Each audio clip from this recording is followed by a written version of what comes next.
It scared me so. Dead man, you suck. There we go. I hate that task. That made me jump. I'm hearing like thump thump thump thump thump thump thump thump thump thump, and then that thing pops up on my screen. It was perfect timing. Right. Who let that old man out of the nursing home? Wow, that was so on beat too. Yeah, dude, who let you out of the fucking nursing home? I didn't even get touched.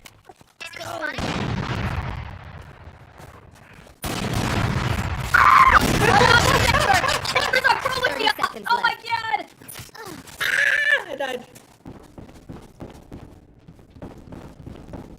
Whatever. Yeah! Where do you think you're going, bitch? Let's go! Hey.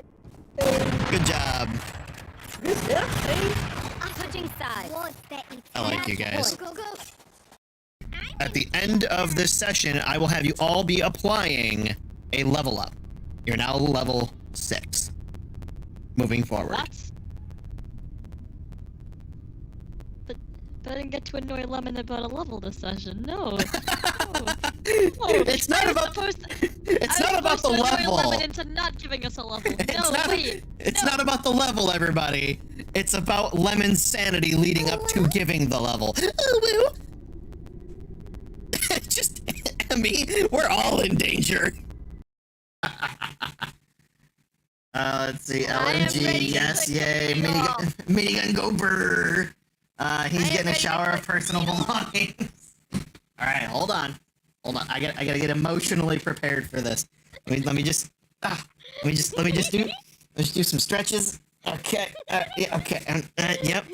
There we go. Okay, yep. All right. How long can I stall this? I'm watching Brimmy and he's just like, guys, why are you here? He has a pistol. Is that a revolver? Wait, what gun is that? 10 seconds left. That is. Hold on, let me blind us all. Hold on.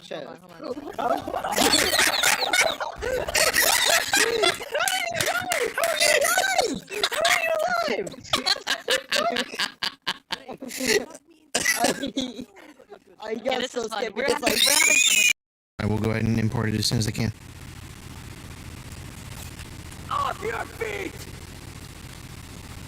Let it go! Fuck me! I forgot they had their ult. Fucking annoying.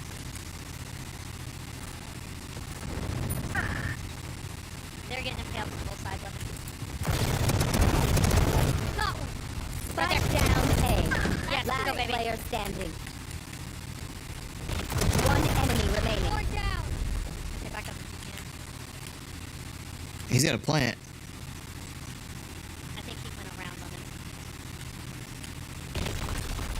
No, he's there. Turn around.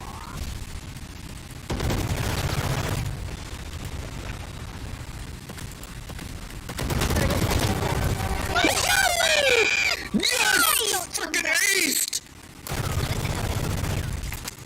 Switching sides. I'm clipping that. Murder me. I see how it is. I think they're just too busy throwing stuff at you. I None of the points guess. left for hydration. I guess, yeah.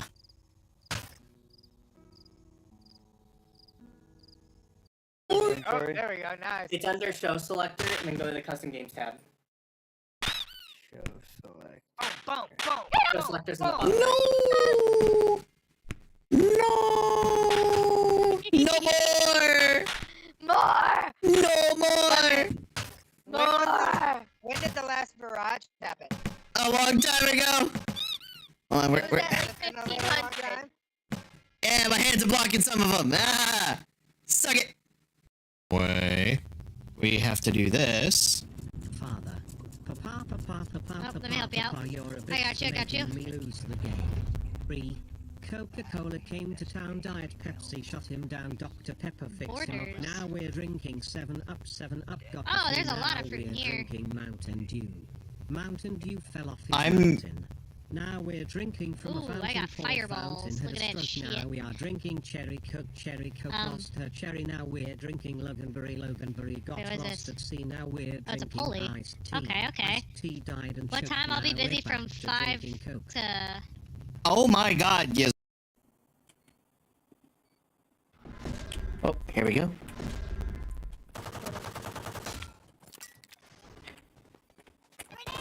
Last player standing.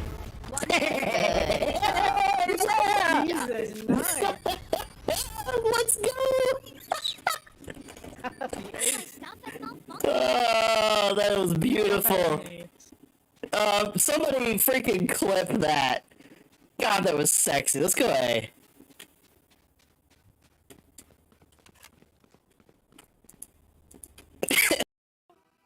Oh, well. Wrong lever!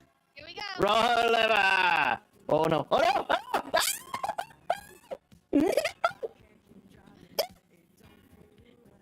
Here we go. Alright, I should be far enough away here in about 2 seconds. That one does not have legs anymore. Lemon, you're running towards all my stuff. That was It's fine, unproductive. it's fine. Congratulations, good sir. Nice. What do you mean, wait, hold up? Are you not in this one? It says you are. Yeah, you did exclamation mark raffle. What do you mean, wait, what? He did congrats, that's why I missed that part. He congratulated himself. He was so ready not to be the winner that he's like, congrats to whoever else won. Oh, it's me?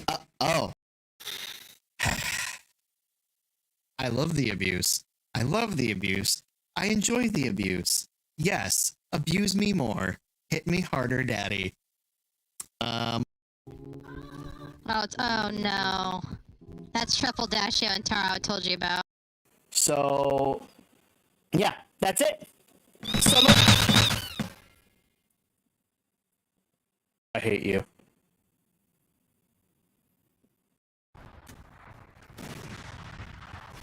One enemy remaining. Jeez.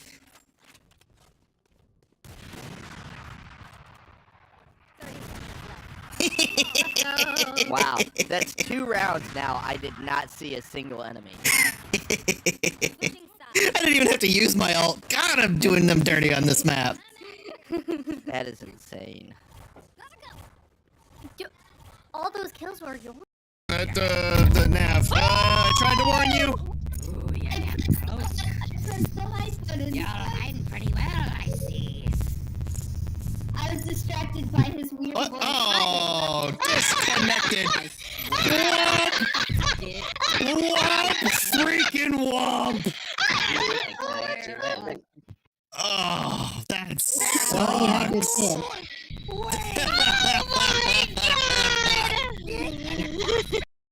At the end of this session, I will have you all be applying a level up. You're now level 6. Moving forward. What? But I didn't get to annoy Lemon about a level this session. No. It's not about It's not about the level. Lemon into not giving us a level. It's No, not, wait. It's no. not about the level, everybody. It's about Lemon's sanity leading up to giving the level. Just, Emmy, we're all in danger. Oh, here we go.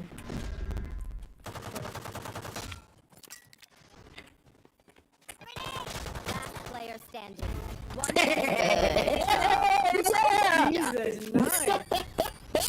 Let's go. Stop that malfunction. Oh, that was beautiful.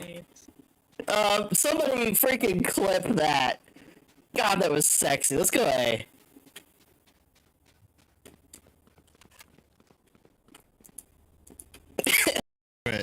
Who lets that old man out of the nursing home? Wow, that was so on beat too. Yeah, dude, who let you out of the fucking nursing home? I love the abuse. I love the abuse. I enjoy the abuse. Yes, abuse me more. Hit me harder, daddy. One enemy remaining. Jeez.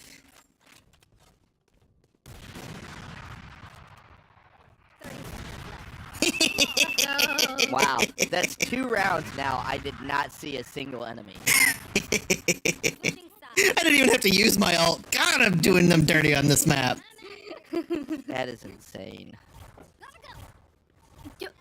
All those kills were yours. Congratulations, good sir.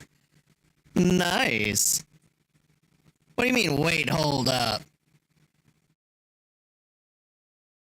Are you not in this one? It says you are. Yeah, you did exclamation mark raffle. What do you mean, wait, what? He did congrats, that's why. I missed that part. He congratulated himself. He was so ready not to be the winner that he's like, congrats to whoever else won. Oh, it's me? Oh.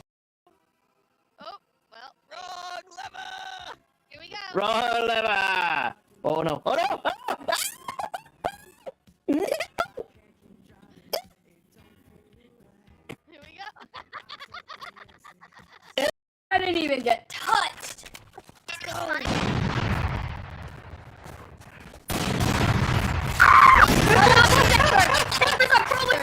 Oh my god! I died. Yeah! Where do you think you're going, bitch? Let's go! Good job. Switching sides. I like you guys. Go, go, go. I will go ahead and import it as soon as I can. Off your feet! Let it go. Fuck me! I forgot they had their ult. Fucking annoying.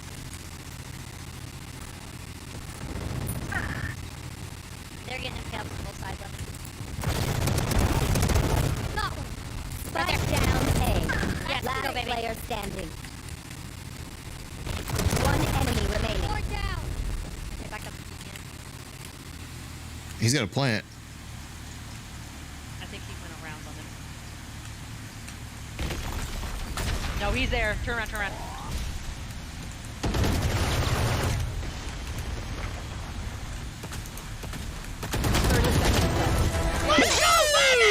Yes! Fucking aced! Switching sides. Alright, I'm clipping that. I'm watching Brim and he's just like, guys. Why are you here? He has a pistol. Is that a revolver? Wait, what gun is that? 10 seconds left. That is. Hold on, let me blind us all. Hold on, hold on.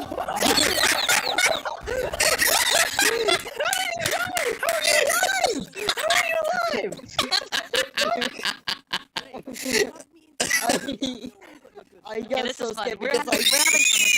Oh, there we go. Nice. It's under show selector and then go to the custom games tab. Show select. Oh, boom, boom. Show selector's boom. No!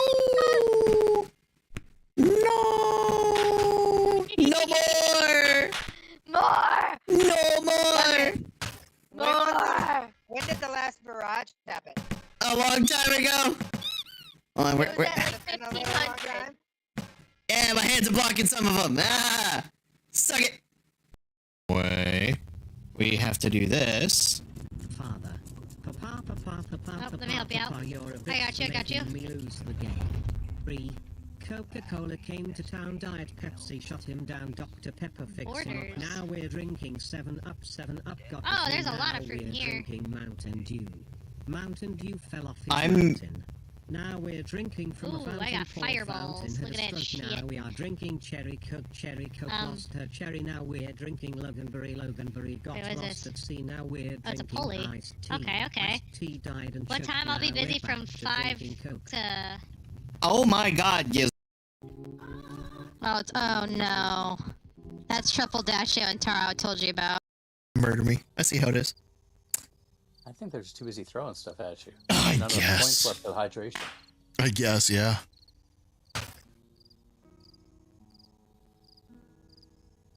All right, I should be far enough away here in about 2 seconds. That one does not have legs anymore. Lemon, you're running towards all my stuff. That was It's fine. unproductive. It's fine.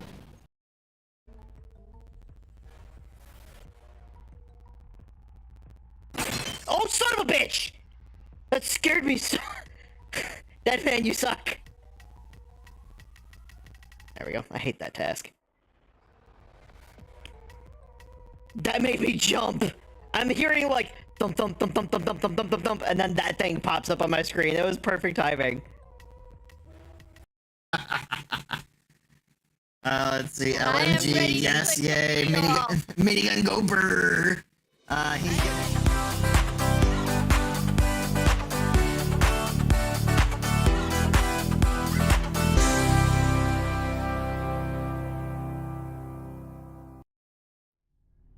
All right. Let's get this show on the road. Wrong scene. We're doing this one. All right. We're doing some stuff today. So, oh, shoot. I should probably get my D&D stuff on screen. That might be helpful. Let's see. Beyond encounters. We're gonna do, let's see, campaigns. Oh, excuse me. Oh, shoot.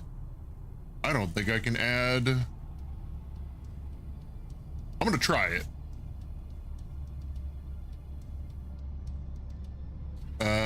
We have another player joining us this evening. I'll introduce them in a little bit. Silsey, if you're already watching, just go ahead and go into the D&D text chat. I just DM'd you the campaign. You might be able to join it. Unsure. 1, 2, 3, 4, 5, 6, 7. Yeah, that's when you. No, I need to see if you can get in there. I'm not sure if you can. Let's do this. I had to open up that page. That's not right.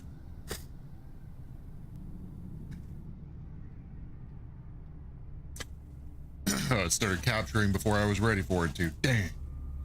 All right, let's switch this. Collections, my encounters. Let's make that a new tab. They have a new way of doing encounters now, which is kind of cool. Let's see. Let's add this. I might have to finagle some stuff tonight just because of how we're doing the combat. Let's see. This is not the right map. Let's go to the correct map, shall we? Bone brambles. Let's go to the board. I'll get them started up here shortly. All right. We're missing a couple of key players from last week, so I'm kind of stalling until they get here. As you can see, we only have 3 in chat at the moment. Nadia's on vacation, will not be here this week. Nim had to dip from the campaign. Well, I'll talk about that in a little bit. And in a false Hydra and watch the mayhem unfold. What about a false Hydra with a bunch of beholders for heads?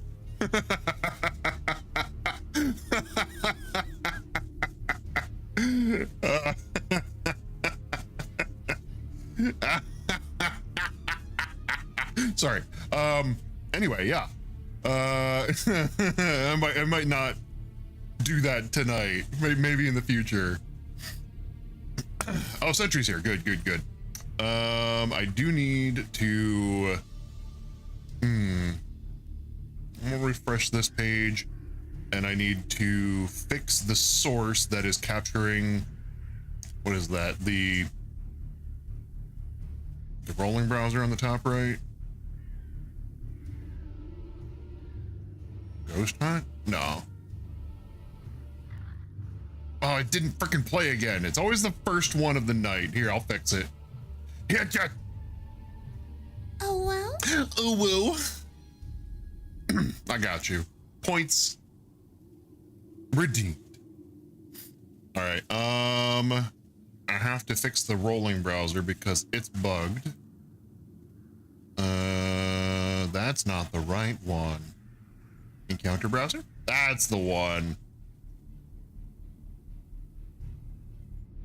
Let's do campaigns. Does that work? Yes, that works.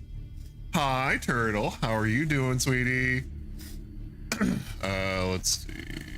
So the image I got up in the top there, I'm gonna move it to the side a little bit, actually. Where do I have chat set up at? Chat box, no. Open chat. Can I move this dude down here? Yeah! I'll make it a little bit smaller so it's not covering Gizmo. Yeah, there we go. I'm doing all right. I'm currently fumbling a little bit. Mostly, I had a little bit of issue getting my food once again tonight. It's always Mondays that I have issues getting stream started on time. Just because I have so much to do. It's a busy day. I have work and blah, blah, blah. And then I got to get dinner right after work, but then I have very little time to prepare. So I was scrambling. I only ate half my dinner and then I was already, it was time to start. So I'm just like, God. Yeah. So yeah, here we are. I'm otherwise doing okay though.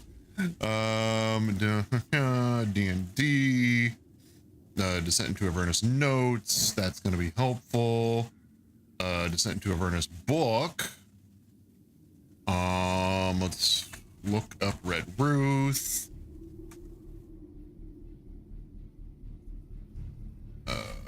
There we go. Da. Okay. I have reached the Bone Brambles.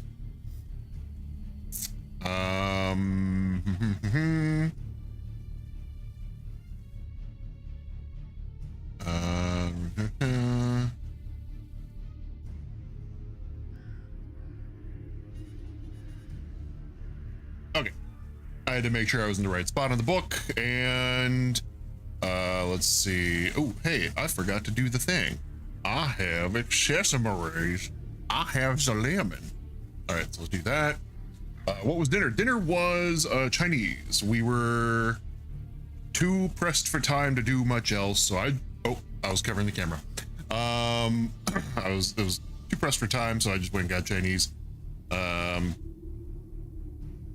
And every once in a while, they are like super on the ball, and they got the food ready to go when I could walk out the door. Tonight was not that night. Tonight was not that night. I walked in and they're like, hey, wait for 10 minutes. And I'm like, shit. All right. So, I need, where is, oh,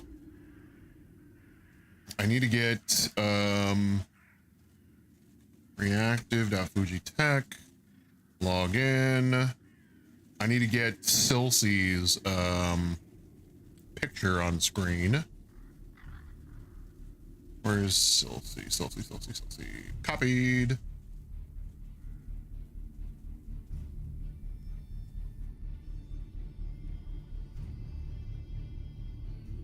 Okay, updated. And that's actually in the way, so I have to move my overlay. Let's move the overlay. Where do I want the overlay, y'all? Can't be there. Maybe up here? No, because they said don't do that.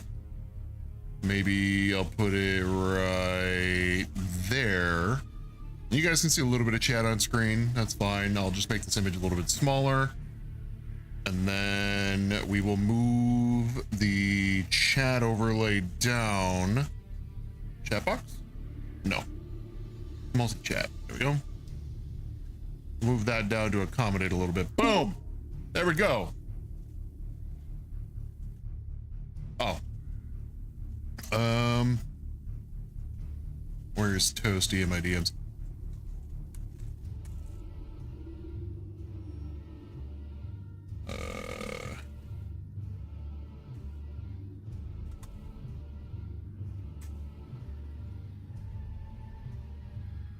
I got an invite to play Minecraft. Not expecting that. So anyway, I think we're good to go. I'm going to now see if I can get Silsy's reactive up here. Boom. There we go. All right, Logica will be updated in a little bit. Yeah, okay. So now to get the party in here and get this all squared away. Done with that. Sorry about the delay, y'all.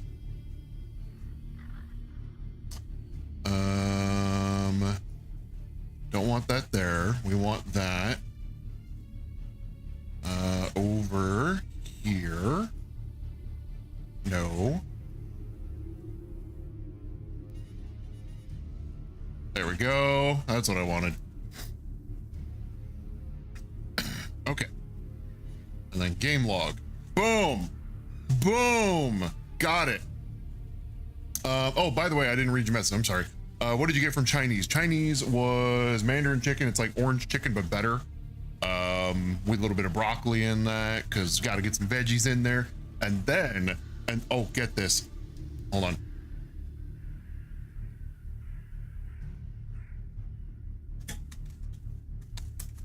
All right. Gonna undevin. Sorry. Had tech issues. Hi. How's everyone doing? 1, 2, 3, 4, 5. We got 5. I exist. Okay. We're missing 2.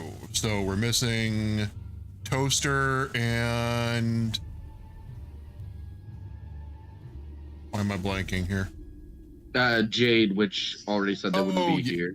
Sure.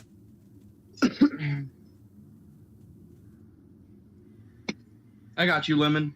Also, I saw the announcement. Yeah.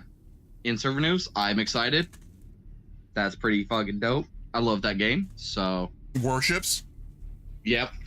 So yeah, we're doing that on Thursday. Bet. What am I doing Thursday? I have Werewolf Thursday afternoon. Okay, Thursday afternoon I'm gonna be doing Warships for the first time, and then Friday, I'm doing Warships in the evening. So that is open play for anybody who wants to join. Friday, I'll definitely be on. Awesome. Congrats on sponsorship, by the way. What's that? Congrats on sponsorship, by the way. Oh, thank you. It's sad that they only do these like temporary things and it's like first come first serve kind of stuff. But they're fun when they come around, and this one's a cool one, so I'm excited about it. It's still a big thing. I hope one day to be able to get sponsorship. That'd be cool. Yeah. It's just as a question, how do I get the I'm still having difficulty finding where to go with Tailspire. Bear with me a moment. Partly because I should probably summon you to the board if you're already in the campaign. Yeah. I joined in the campaign over on D&D Beyond. Then you gotta click on the campaign descent in the main menu if you're not already in the game and you can't see a board or anything. You gotta go in there and click play. Wait, where am I going? I don't know. I can't see where you're at, so I'm sitting in King Lemon's campaign on DNDBeyond.com. Oh, that's a different thing. Okay. That's I was just trying to get you in there for roles. So were you able to put a character in there? Yes, you got it in. Yes. Cool. I wasn't expecting you to be able to get in this actually. I thought it was gate kept by subscription, and that was my running assumption, was that you weren't able to join after like this. What was it? The subscription ended a month ago, and we lost access to a lot of the campaign books, and the other benefit to the subscription was you could have X number of campaigns with players actively in them, above a single one or something like that. Anyway, it's not my campaign that it's currently hosted under, but if it doesn't require subscription to have 10 people in a campaign, I might just have my own thing. I'll figure it out later, but I was just surprised you got in. So cool. Yeah, you should be able to just roll as normal on your character sheet on D&D Beyond anytime I call for rolls. And then we can see it on stream, and I can see it in my combat tracker and all that. So I was worried. I was really worried I would have to change the platform when we lost the subscription, but so far so good. Yeah. So, but what about the whole front on Tailspire? Because you messaged me the password, but where do I go in order to even enter that? Not a clue. That'd be one of these guys to answer that question. Toaster's the best one, I would say, but I've only been a player once. I have been DM ever since I got Tailspire. Wait a minute, I have a question. Let's try to help Silsey answer this one first. So does anybody have an idea how to do that? Yeah, Celsi, you're going to be looking for, you got the code, right? Yes. Okay, there's going to be, when you hit begin, there's going to be like at the bottom of the, when you click begin, and there's going to be like there's going to be, it says join campaign. It's going to say enter join ID. Oh, wait. Okay, so Tailspire, I have to buy Tailspire on stream or on Steam? That's what I was saying before, is you don't have to buy it. So if you don't already have it, don't worry about it tonight. Just watch stream. Okay. Yep. Yeah. So you can just mute stream. You're in here. It's fine. But yeah, the Tailspire app is a paid thing. It's not free because it's got obviously very high quality everything. So okay. It might be on sale right now. It might not be. I have no idea. But you don't have to buy it to play. Okay. We do all of our rolling on D&D Beyond. All this does is make it so that we have a physical board to play on, and you can see risks. Gotcha. And you know, all these things. I have to manually move most everybody anyway, with the exception of, I think, Knight Leader Leos, Echo, Nim, who is not in the campaign anymore, and Jalal. So, anywho, to answer chat's question, I got Mandarin chicken with a side of bacon crab rangoons. Yeah, wrap your head around that Americanized Chinese food. They're delicious. Don't knock them. I was gonna say that sounds hella fire, right? They're good. And the thing is, the crab rangoons are just like cream cheese stuffed in the shells or whatever. The wonton wraps. Yeah. They're just cream cheese stuffed in wonton wraps, a little bit of seasoning. There's no crab in there. I can't taste any of it. Which is fine. I actually don't care for that. Did my avatar break? There it goes. But yeah, they're good. So Jalal, you had a question. If I got a voice changer and changed my voice to the dude that plays the little dude in Lord of the Rings, would that suffice? The dude that plays the little dude. Lord of the Rings. Yeah, Lord of the Rings, the little dude. There are so many little dudes in Lord of the Rings, though. Main character. So many. But there's like Frodo? 4, 5, 6 movies, man. Pick one. Are you talking about Frodo? Yeah, Frodo Baggins, the one who carried the ring to Mordor, the one who got his finger bitten off? Yes. So why you want to change your voice to Frodo? Yes. Why? Look, halflings are supposed to be lucky. I feel bad for Frodo if that's lucky. It doesn't really sound like your character though, does it? I don't know what my character sounds like. It's a blob. It don't even have a mouth. It That's could be true. Rimuru. Oh. So sound like an almost androgynous anime girl-ish thing? It is androgynous, yes. And Rimuru is that one time I got reincarnated by a slime. Or no, into a slime, as a slime. That time I got reincarnated as a slime. Rimuru the slime. Rimuru, the overpowered slime. Yes. Yeah. The slime who can turn into a humanoid. Yeah. It is anime. Definitely anime. To turn into a humanoid. Can turn into anything. Yeah, that's true. ate a dragon. It was a whole thing. Yeah. I All love Rimuru. Oh my God. Yeah, who doesn't? So I mean, sure, if that is what you want to stick with. So it's something if you've already kind of played with it and you're like, I like this voice for my character, absolutely, go for it. But it's definitely not something if you're gonna change it that I would avoid. So fine, if that's what you want to go with, then absolutely, okay? Okay. I might have to go for the sergeant dude from Avatar. Oh, I know who you're talking about. That's a good actor. Wait, Avatar, blue people, right? Yes, of course, Avatar blue people. Well, there's the Last Airbender.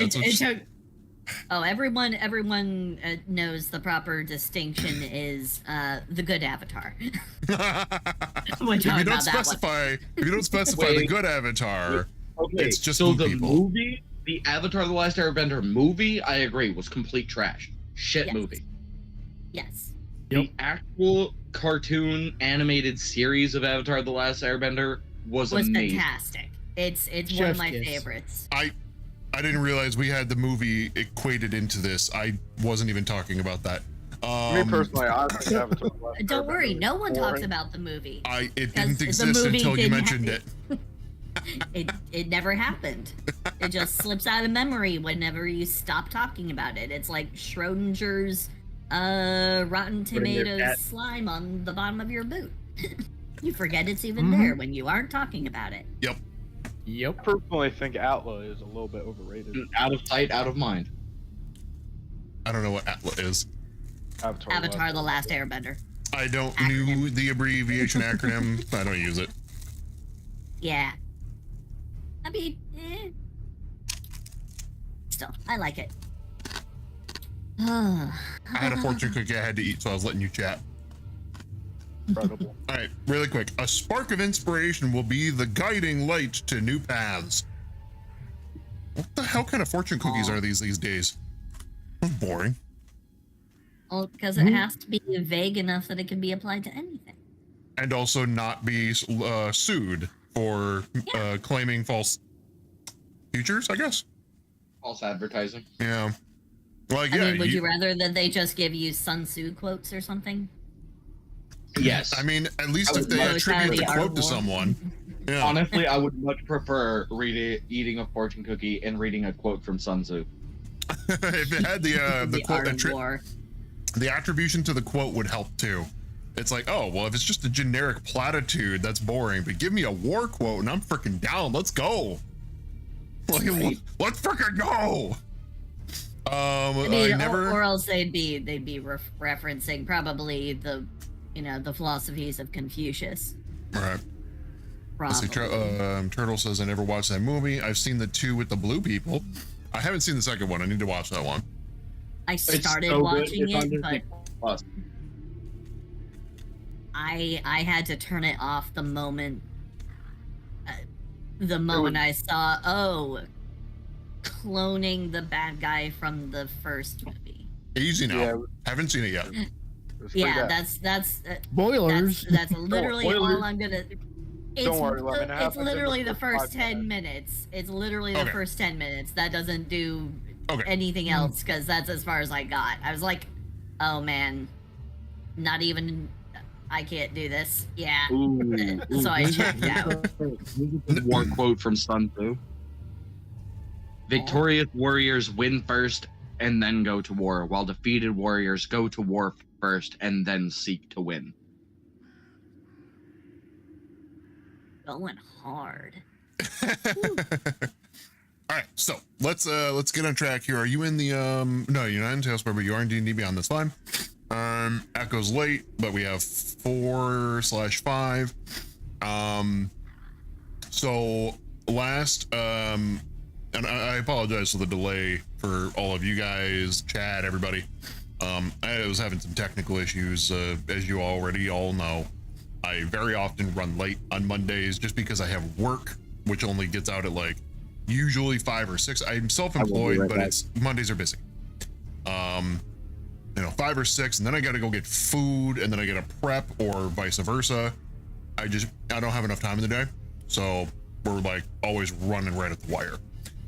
So I appreciate everybody's patience, but without further ado, we're gonna roll right into it.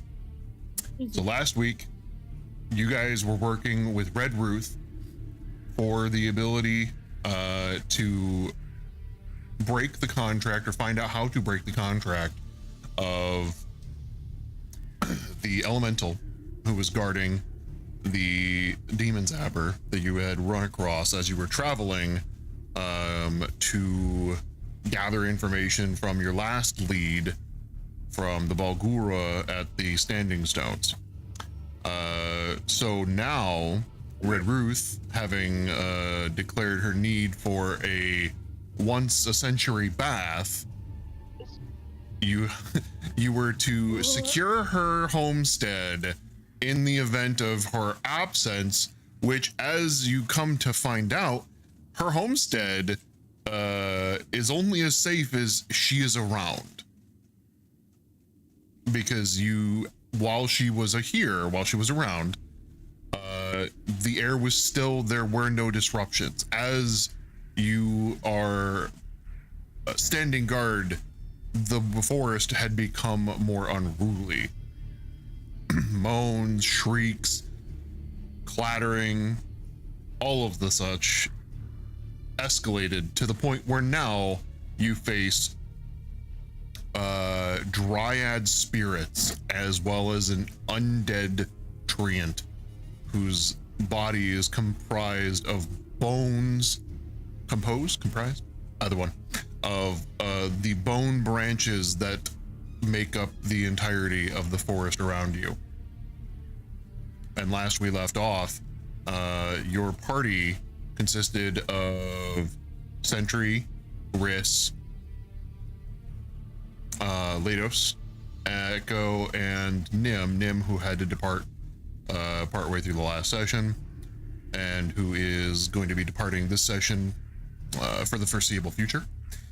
Jalal, who is here but was unconscious at the time, and you summoned I believe this was an earth elemental.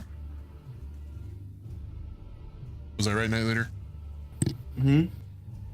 Was this elemental an earth elemental? Yeah, earth. Okay. I gotta remember to pull up that stat sheet then, because I believe I was in charge of that.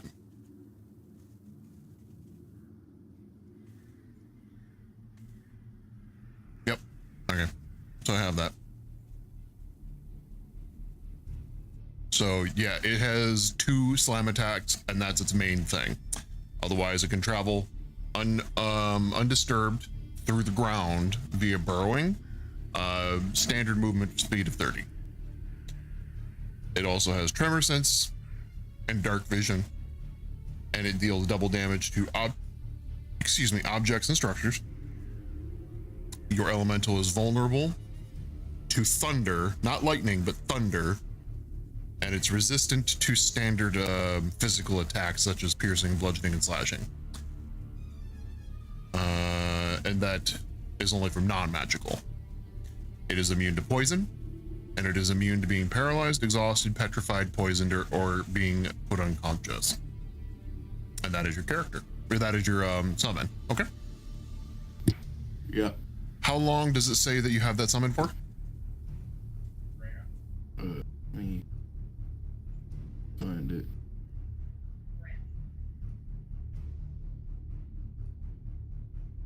It doesn't tell me. Okay, we'll look at it later. I'm sure it's long enough. It's as per the spell, which I think is either 10 minutes or an hour. It's one or the other. Okay. Both of which are more than long enough for any single combat. All right. So with that, we had. Thank you. Father, drink water, you dehydrated bitch. Just did. I'm not drinking it again. Sorry, you heard my text to speech. You know the thing tells me to drink water every now and again. You suck, Night Leader. Water. Anyway, so hydrate. Let's get everybody back up here.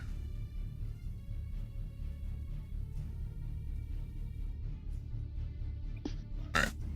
So, as Jalal and Nim were placed in the back line during combat, they were unconscious, as your party sometimes does. You guys don't know if that's because of Ernest or what, but every now and again, your members seem to just have a fit of narcolepsy, and it's just become normal at this point.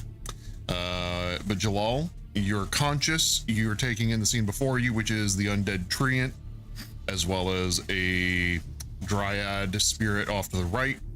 And Nim, who is near you, goes to take his action in combat. And this is at the end of the round for last session. So it was right at the end of the round. And as Nim goes to take his action, you hear a familiar but faint shouting coming from the distance. And this, I would like for all of you in the party to roll me a perception check really quick.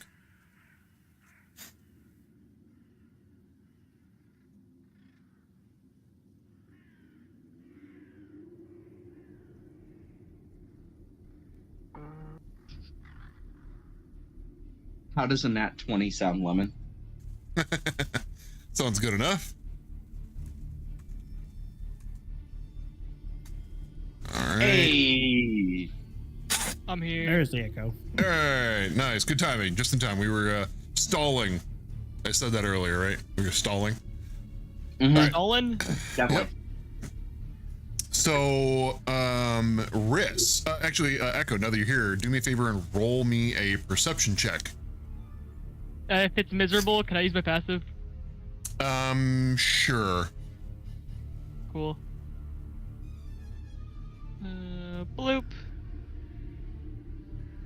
25, is that good?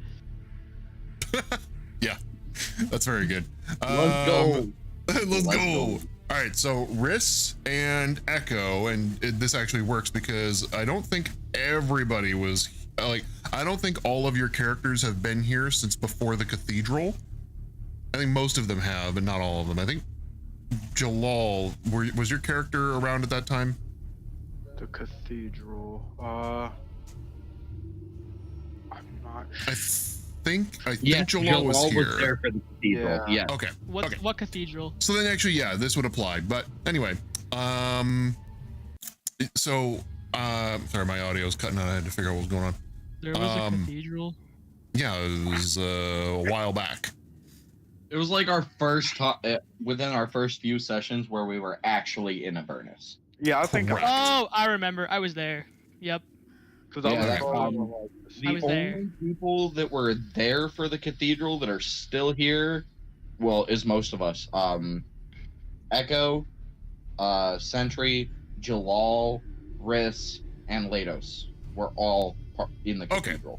So then it was just Nadia who was actually the and Nim. Nadia and Nim, and Nim's actually the one who's not here now. So I was talking about us that are in the call right now. Okay, that works for me. Hello Chadwick, welcome in. How you doing? That, oh, I love that. The emote, the squirrel eating popcorn. It's adorable. All right, so you all hear a faint screaming, which is getting a little bit louder as the seconds passed during combat. You can barely hear it over the din of battle, but it gets louder, and it doesn't sound as if it's like off in the distance. It sounds like an itch in the back of your head. And let's see. So the screaming gets louder and louder, and as it reaches a crescendo, which is actually starting to drown out the sounds of combat, and you all have to kind of take a moment and process it during combat. Only two of you notice the origin and also the source, I guess, would be the right way to put it. And Jalal, you feel, we'll say the air near you get cold, and your hairs, if they were there, would be standing on end as the air becomes electrified. So however a gelatinous individual would process that stimuli, that is how you do so. And you look over, and as you see Nim processing as well, he goes to leap towards, shrugging off what's going on, not really knowing what to make of it. He goes to leap towards the undead treant, and a portal tears through space, and you just see him as he's leaping forward just get sucked up like a vacuum and yeeted right through it. And the screaming is still persisting through this entire venture. And through the other side, right as Nim goes through, almost without even missing a second, it's almost as if he was transformed into another individual with the way this looked as it happened. But from that two-dimensional tear right out the other side, knocking over Jalal is a mechanical looking figure that almost resembles something like Sentry. Oh, shit.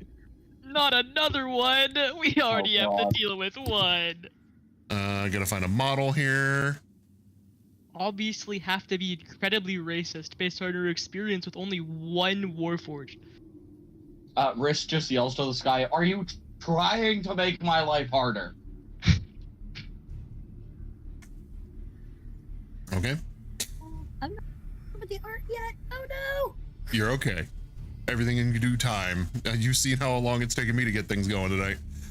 So I'm catching up with chat. Let's see. Hello, I'm doing good. Well, I'm glad you're here, Chadwick. Feel free to pop a squat, hang out, grab some popcorn as your squirrely self would, and, you know, hang out. And if at any point you got something to contribute, feel free to drop it in chat, but you're more than welcome to lurk. Let's see. All right. So, last, who was in the turn order here? Where is turn order? Oh, there it is.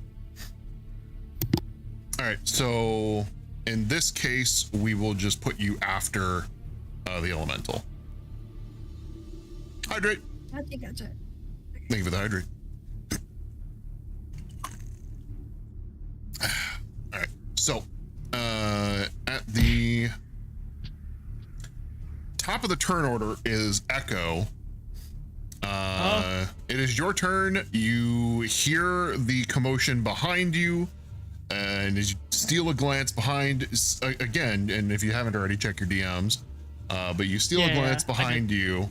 I responded to that. Okay. You see Jalal being knocked over by the Warforged. Well, when I see that out loud, I say, "Not another one. We already deal with one." In which, yeah, and I have to deal with you not doing jack shit in any fight. You jump off a cliff and land head first.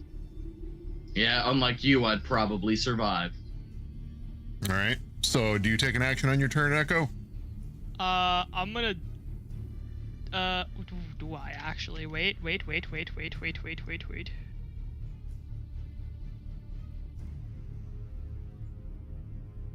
I do. I had to roll to see. Yeah. I respect it. Barely take an action. All the screaming in my head, in Echo's head, starts messing with her, and she almost drops everything and stops functioning, but barely just pushes through and focuses on the big thing. Big thing. Okay. I forgot what it's called, so I'm just calling it Big Thing. The bone ant? That one. The bone, yeah, the tree ant. The bone, Yeah, the one that just punched me. Yeah. Oh, actually, now that I think about it, I might not attack that one. You know, he's kind of cool. Not gonna lie, like me personally. 30 seconds. I'm shooting it. Okay. Does an 18 hit? An 18 does in fact hit. Cool. 4 damage. 4 piercing. Non-magical? Non-magical. All right. And It then an doesn't- extra 6 from my sneak attack, because I forgot I have that. Okay. It does not seem to react to the impact. Okay. And then Bagel. Bagel. I love the confusion from last week. I believe that was you, Celsi, as well as maybe like Pylord or someone else. We just talked about, okay, it's Bagel's turn, and you're just like, wait a minute, what? You have a sentient bagel? Bagel. Like, I didn't know. Like, what? Yeah, Is no, there- the confusion was Is great. there a There is no homebrewed- bagel. I Is there lied a to you. homebrewed spell or something? And I was like, what is going on? Well, okay. I mean, I wouldn't put it past this group because they did have a pseudo-sentient spork named Jerry. So Me. That was also me. Yeah, Jerry had armor. Oh, I think Jerry I'm does gonna have have a armor. good time here. yeah. So anyway, Bagel. No, failure of Bagel. Okay. Bagel failed. Bagel failed. Then not one fail or just regular fail. Regular fail. Okay. Riss. Not even gonna ask if it hits. I'm assuming you're done, by the way. Yeah. Okay. Riss, your turn. Well, this ent has hit me pretty hard. Beat it up. Did it? So, oh yeah, it hit me for like. It hit me for. So I remember it did let's see, damage, but your HP does not reflect that. I don't remember if you got healed or how. I had temp HP. I had 7 temporary HP, and it hit me for 20 something damage. Oh, right. Okay. No, that's right. You did have that from all the food you ate. Yup. You and Nadia, I believe. A couple of you had it actually. Anyway, continue. Sorry.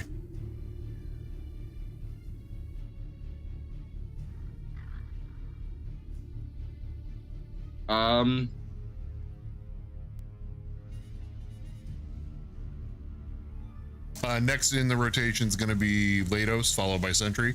Playing your turns. Yeah, so what I'm gonna do, and this isn't something that I would normally Should I roll initiative?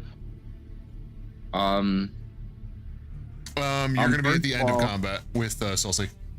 Okay. First of all, I'm disengaging. Okay. Spend the action and to then I'm running. disengage. Yep, I'm running back. Okay. And then with my bonus action, I'm gonna swing at the other dryad with the spiritual weapon that's just in front of it. Oh, I thought that was Lados' spiritual weapon. Nope, that's mine. Okay. Haha. Haha, juked ya. Alright, where are you going? Let me pull up your stream so I can see the actual. You were at the battlefield. And the thing's over here, but you're not going there. You said go back. I'm assuming you mean back to the hut. No, I'm gonna be over by the other dryad. Oh, you want to be over there with your spiritual weapon? Yeah. Okay. Actually, instead of the spiritual weapon, who's in front of the ent right now? Bagel and the earth elemental.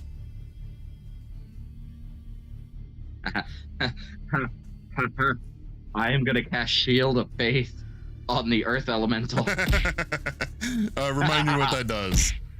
It gives it a Adds plus 2 2 to HP. Okay. Fair enough. Yeah. Also, high and, travel. that'll be my turn.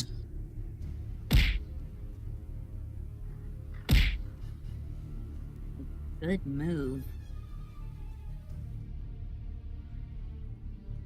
Look, we have another tank. I'm gonna let that tank do his thing. I'm gonna help that tank, and I'm gonna come tank over here with the dryad. I hear you like I'm tanks with your over here tanks. where I'm not taking 20-something damage by getting punched in the face. I hear you like No, tanking with your again, good tanks. call. Tanks. Where's the Abrams? All right, let's see if Tuba is trouble up in here with the tee. Was wondering what was going on in the castle. Then I saw the VC for D&D and was like, aha! Makes sense. All right. You're getting abusive up in here. You're getting real abusive. I'm gonna need you to stop. Stop.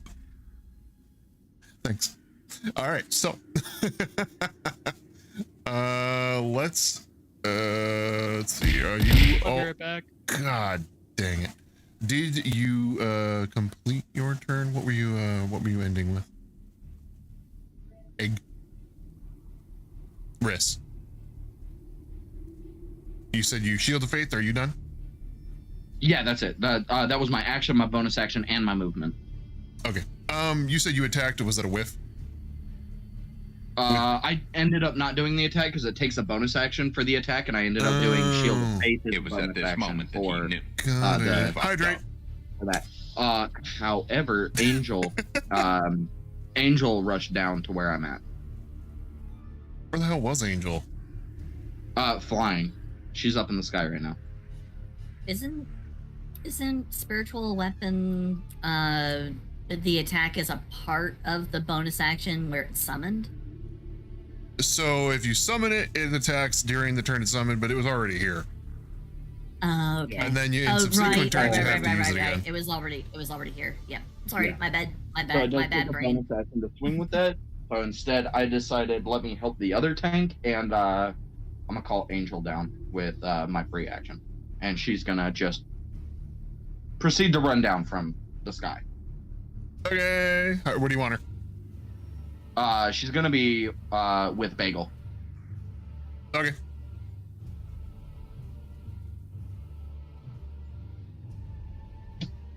Might as well make her glow with a torch effect. It's not like there's fire on her or anything. Yeah. Right. All right. So yeah, that is my turn. Okay. Cannot occupy the ones because the tree takes up 3x3 instead of 2x2. It's one of the largest things you fought so far. If she can't fit over there, then she can just be in between me and them. I was just taking note of how I was placing. I was thinking out loud. Okay. Okay, bad. Mustache. Did I miss the mustache? Oh, I totally did. I want to do it again though. Must give self mustache.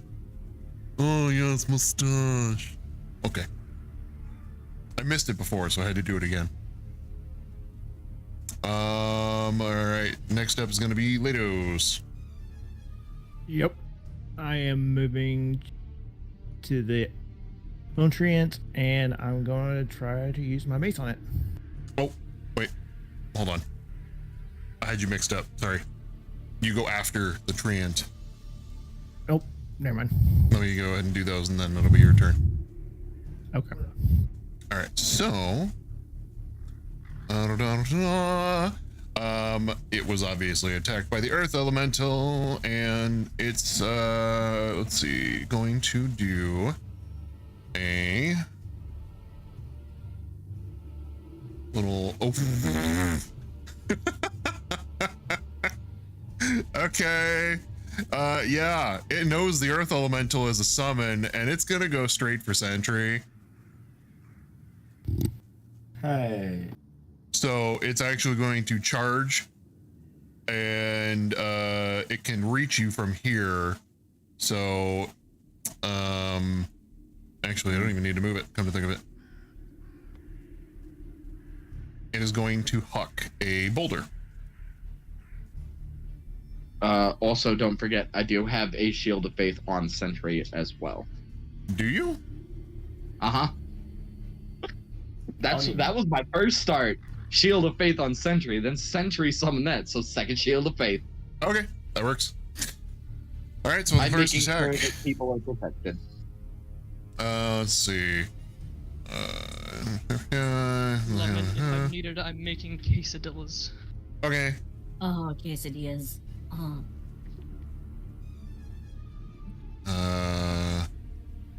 Wait, did you say you did a second Shield of Faith? Yeah, I currently have 2 Shield of Faiths going there, both concentration. So if I get hit, I have to roll the concentration save.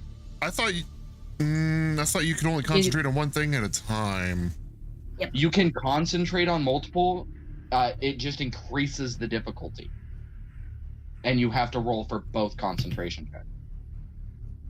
Was that an FAQ recently? Because I thought it was just one. Yeah, that was a recent FAQ. Not Boulder Kidney Stone. Got it. Send me that. I'll trust you on it for now. So yeah, you will have to keep track of that then, because I wouldn't know how to. Seeing as how it's a recent FAQ.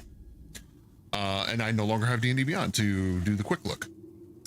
All right, so in fact, instead of the boulder, instead of the kidney stone, we'll hold off on that. The tree lets out a very gurgly howl. Honestly, just think of Treebeard when he summoned the Ents to go to war in Lord of the Rings.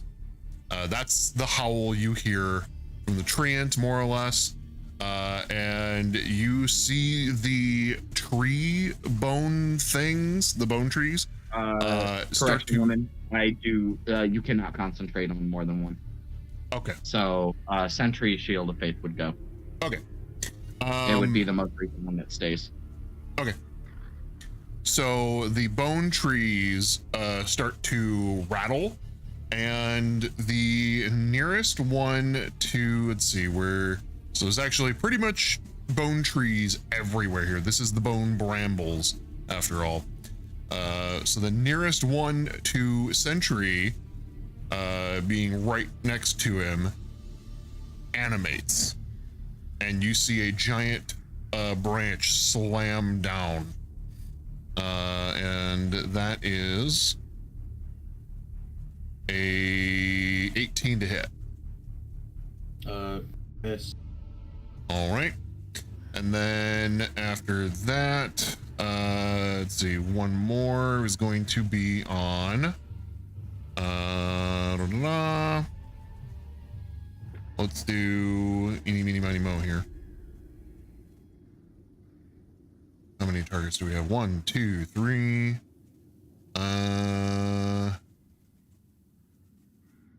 In terms of adjacency, just 3 at the moment, aside from Sentry. So we'll do a D4. All right, first one's gonna go on Angel, or a second one's gonna go on Angel. That is a 19 to hit, which I do believe hits. That's for you, Riss.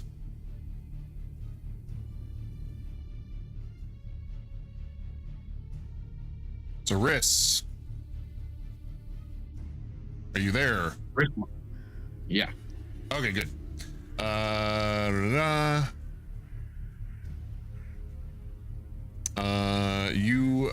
Let's see. Angel will take 20 bludgeoning damage as the tree nearest to Angel on the other side brings its branch down and tries to swat her out of the air. So just keep track of the damage. After that is going to be the other Dryad Spirit. I was like, don't kill my baby.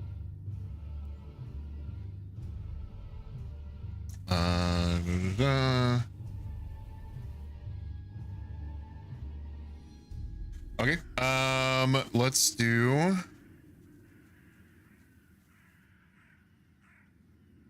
a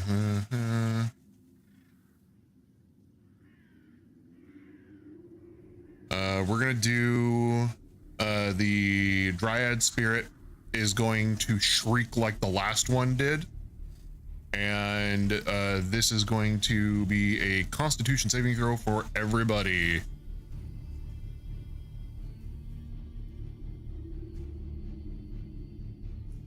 Hold on, let me open D&D Beyond on my phone. Why on your? We've established that I'm making quesadillas. I got an 11. I will hear.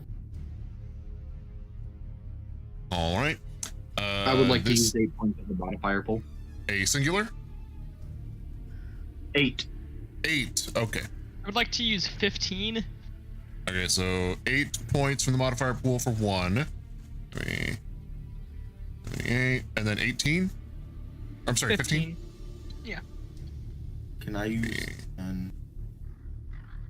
10? 10. Okay. Did I get everybody? I think I did. All right, so then, let's see. That resulted in, let me scroll down. I missed a bunch of stuff. Okay, so Latos, you got an 18. Sentry, you used 10 points, so you also have an 18, right? Riss used 8. So we have 18, 18, 20. Echo, you used 15. So we have 18, 18, 20, 11, 18. And then, let's see, because we haven't even introduced your character yet, I will give you a pass on this one, Celsi. Oh. All right. So, let's see, Jalal, you fall unconscious. As you just entered the fray, you are reduced to 0 hit points and are seizing on the ground at the moment. Ow. As the shriek heard from the undead is unlike anything you've encountered before. Those of you who otherwise succeed, which is the rest of you, you will be taking 11 points of psychic damage. 11? 11 points of psychic damage to everyone else who succeeded. Okay, So essentially everybody else. Points. Okay. I died. So Sentry is unconscious. I don't believe your elemental is dependent on you being conscious, is it? It was summoned from an item, so no. Okay, that's what I thought. All right. That is the Dryad's turn. Latos, it is your turn now. Sorry. All right. I am gonna move towards the bone treant, and I'm gonna use my mace on him. Okay. Yes, I can. Move you over to the smidge. And 18. All right, and 18 will hit. Okay. And that is 6 damage.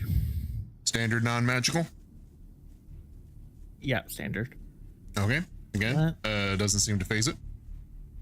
It did take a little tiny chip off, but doesn't seem to phase the otherwise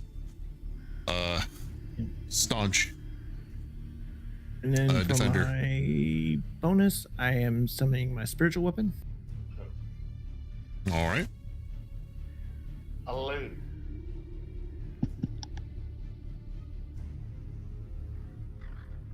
Wait a minute. And that's The gonna person be- who summoned the elemental is unconscious? Correct. If they're not able to issue any commands, then it simply takes the dodge action on its Okay. turn.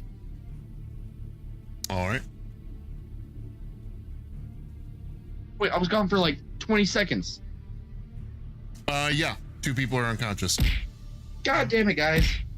The one of the Dryads wailed last turn and knocked Sentry unconscious once.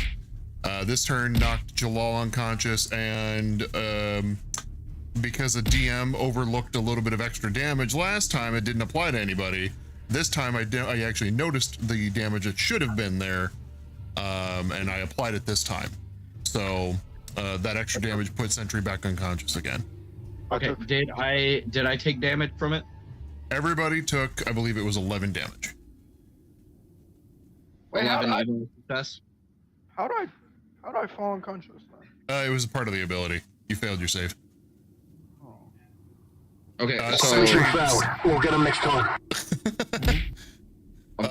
Sentry fell unconscious to this last session, but you weren't here for that.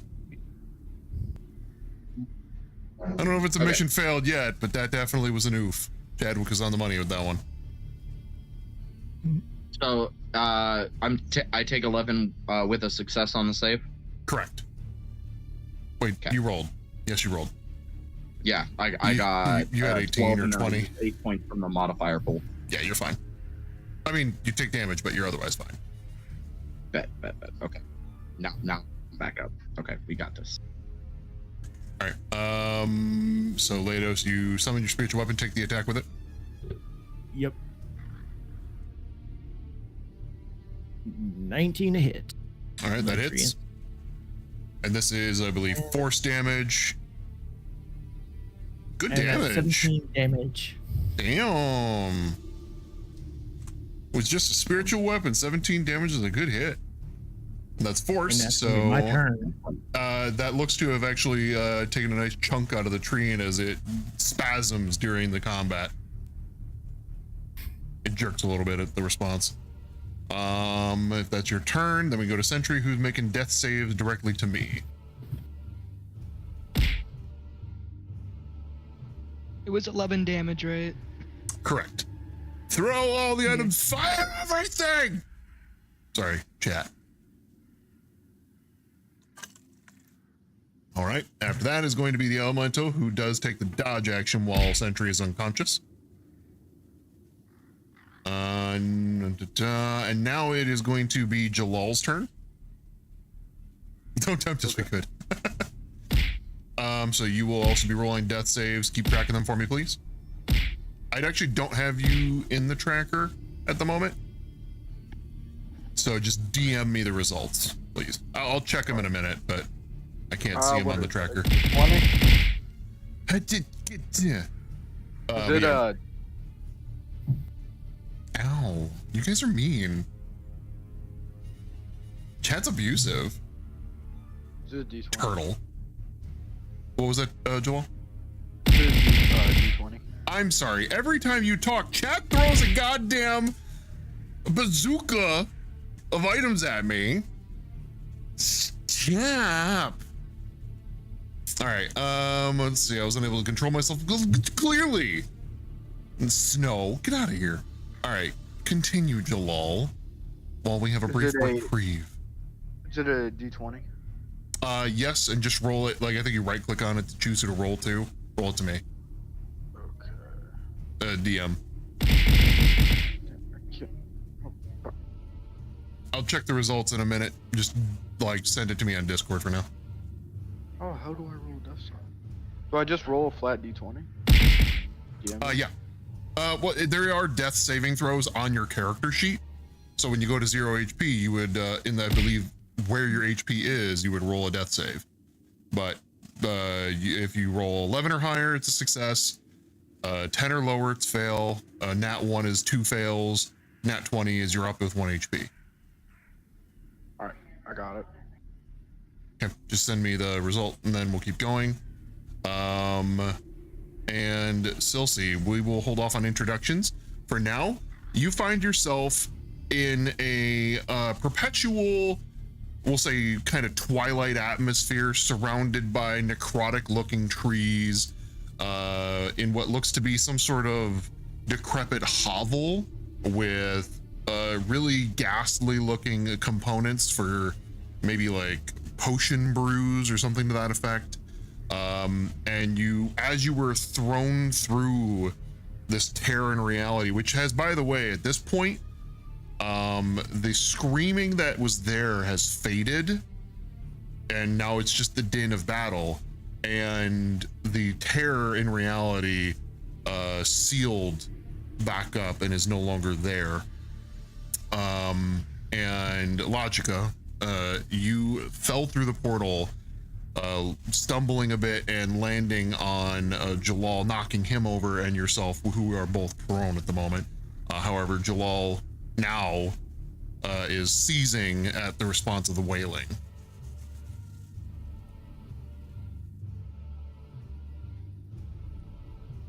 So you can take a turn as normal, but more or less, you see the scene in front of you.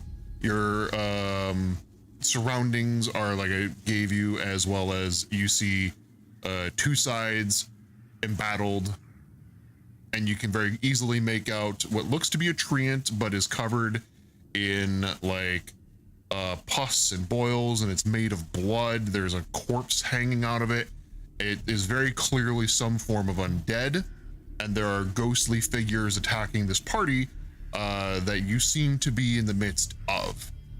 So feel free to roll any sort of insight or perception, and base your character's decisions on how to proceed off of those, and take your turn as normal, okay?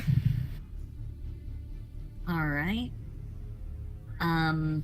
So I'm able to identify that I am currently in the middle of a conflict of some kind, and let's see, the bulk of the entities around me appear to be of an undead variety or some tangential relation to the undead. There's the great big tree thing, and the wailing that I heard just previous came from the tree. Am I able to identify that much? So the screaming you heard as you emerged from the portal was separate and overlaid by, it's all very chaotic, honestly. But the wailing seemed to have originated from the treekin, which is not the large one, but the spirit off to the right that is also in the battle. So from your perspective looking out, it's off to the right.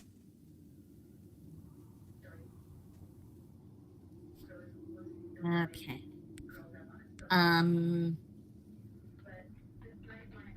How far away is the spirit that did the wailing? How far away is it from me? All right. And by the way, you're still prone. I'm assuming you would like to stand up. Yes. Okay. Yes. All right. You are 5, 15, 20, 25, 35 feet from it.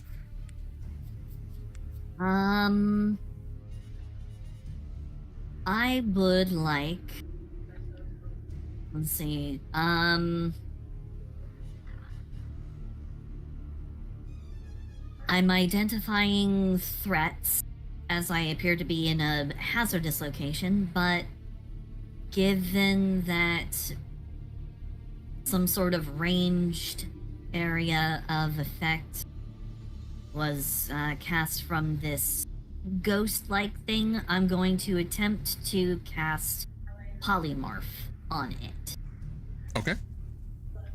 Just straight up, because I am confused as to where I am, and there's an immediate threat that is presenting itself. I'm going to cast polymorph.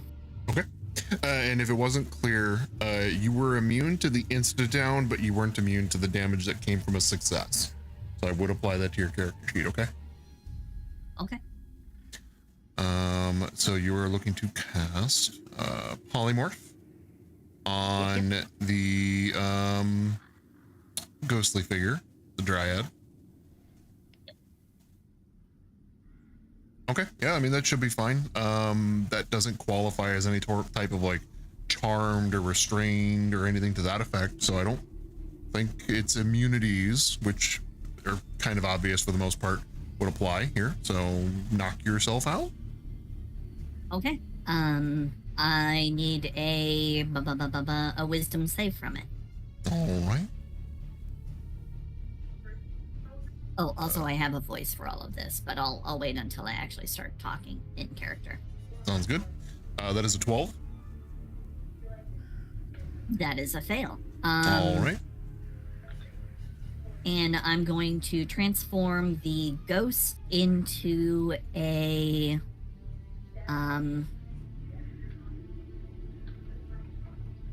going to transform the ghost into a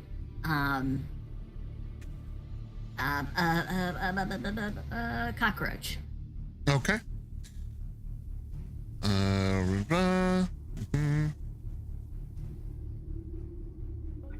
right.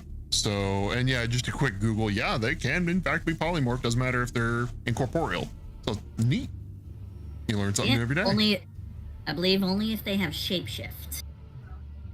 Because shapeshifters, they cannot have their forms forcibly changed. Yes. Okay.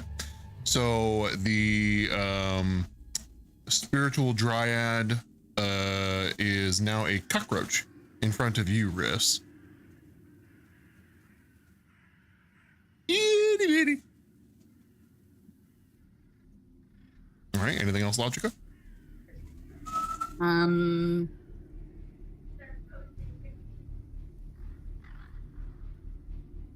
What is your position on the use of a leveled spell and a cantrip in the same turn? Those are fine. You just can't use 2 leveled spells in a row.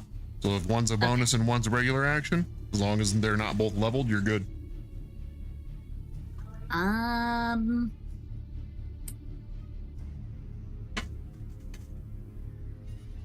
I'm going to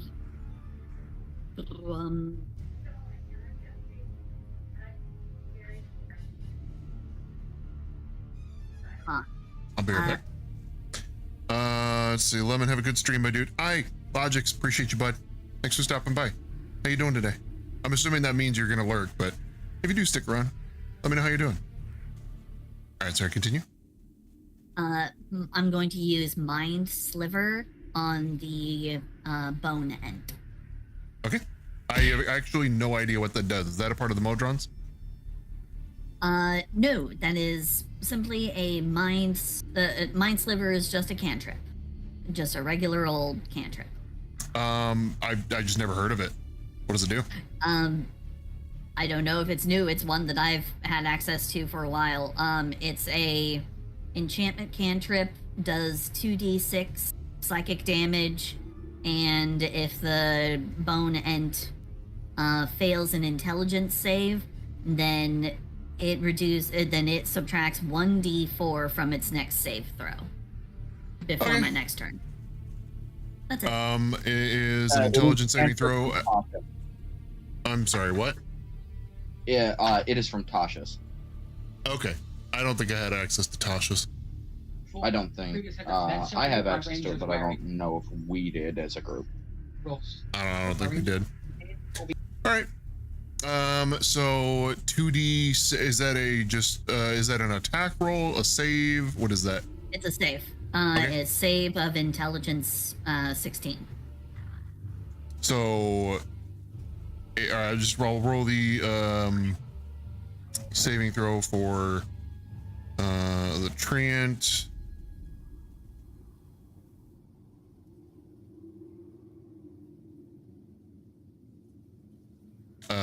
It saves, but how does the damage apply? Is that all or nothing? All or nothing. Okay, I figured as much because it's a cantrip, but you also had the additional effect of if it fails, it also has this other thing. So it's just on a failure, it takes damage and a modifier to its save. Okay. All right, but it does pass. Okay. Anything else?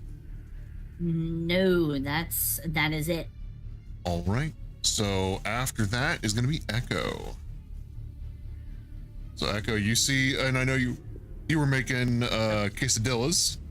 I just devoured them all. Wow. And what it took to get back to my turn, I made them and ate them all. I had 3. They must have been little quesadillas. Damn. Yeah, it's just normal sized tortillas. Okay. I made them and I gobbled them. When I make quesadillas, it's a whole thing. I take 2 burrito tortillas and I layer them, so the whole thing is just one giant quesadilla. It's like a pizza pie size. Same. That is beautiful. Have you ever made a double decker quesadilla? No. Double decker quesadillas are so good. But I also, if I'm making quesadillas, I'm making my homemade tortillas. Oh, that sounds good. Ooh, Oh, dude. tortillas. Good. All right, If I don't have meat, I'll put taco seasoning on. It flavors it like meat. I mean, gives it that good umami flavor. The umami. I'm glad you used that word. Not a lot do. God dang it, Cayman. Father, drink water, you dehydrated bitch. 2 seconds realistic after knocking. hearing the knocking, and I went, oh, shit. But it gives us 5 modifier points, so it's worth it. That's true. Actually, I forgot to add the 10 from earlier. I was just about to add these ones. So there was 10 from Nerdy, though. So that's 5 modifier points plus another 2. That actually brings you guys up to 260. We'll double check, make sure I didn't miss any of the other ones. I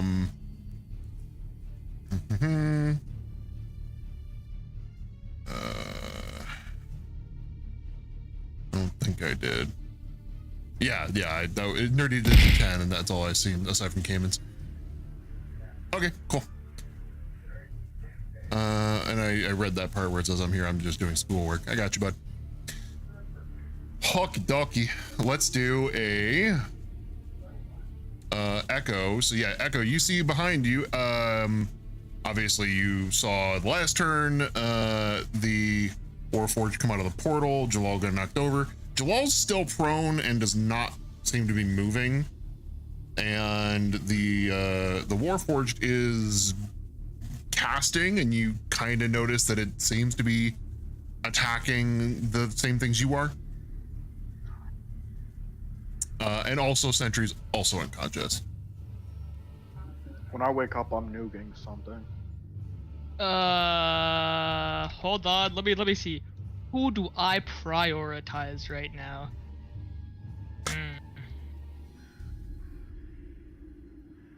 Sentry's.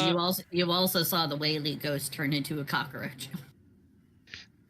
Yeah, in this instance, the damage was mental, so neither of them are going to particularly be showing signs of oh no, but damage. who do I rolled for it. Okay. I will turn around, run over to Jalal, as I run over, look at the new Warforged, say, "Hi, good morning, bye," and crouch down and cast Cure Wounds, 2nd level. Alright. Salutations. What was that? Up with 11 Oh, is that HP. you, Celsi? Jalal. Yeah, that's the new voice. Nice. I'm here for it. Jalal up with 11. Get up. Alright, so Jalal, on your On your turn, feet, you are soldier. conscious We are leaving. with 11 HP. What And else, then we Echo? do some bageling. We do some bagel. Alright. Do all of the Whew. bageling. Does a 20 hit? A 20 will hit on the tree end, yes. Yes. Nom. Max damage. Let's go. That will be 11 magical piercing. Alright, good damage. I heard you want mental damage. It only just occurred to me, is that a horse? The flying that's thing? Angel. Yeah. I mean, sorta. Yeah, we Close don't have enough. the model for it because Tailspire is limited. That is actually a nightmare. The fiendish horse. That's Angel. That's my sweet baby. He's very sweet. God damn it. 4 more points for you guys. Woohoo! Who gave us points? That was Cayman. Emotional damage. See, we get more modifier points, and this destroys Lemon Psyche. It's a win-win all across the board. Cayman, because you gave us modifier points, this next thing I do, I'm gonna dedicate to you. Hydrate. Oh, I was gonna do that.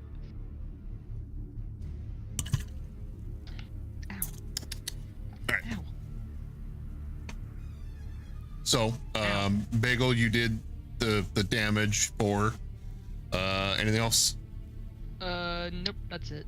Riss, your turn. Solid 11. Followed by Lados, followed by the Treant and the Spirit, and then Lados. Now, fair warning, guys. What I'm about to do, you will probably all find disgusting. I would like to swallow the cockroach. Okay. Oh. I thought he was gonna step on it. Just so you know, when it takes enough damage to change back when it 3. when it turns when the creature form takes enough damage that its HP reaches 0, it will then revert back to whatever it was before, and then that damage will carry over. It's almost like wild shape, except it doesn't have any control over it. How would you say that in character, seeing him go to eat it within 6 seconds? I would not advise that you consume that. It would be detrimental to your health. Nice. I really like the voice. Cayman, that was Riss. That was a Tyr. Riss is then gonna go, oh. Okay.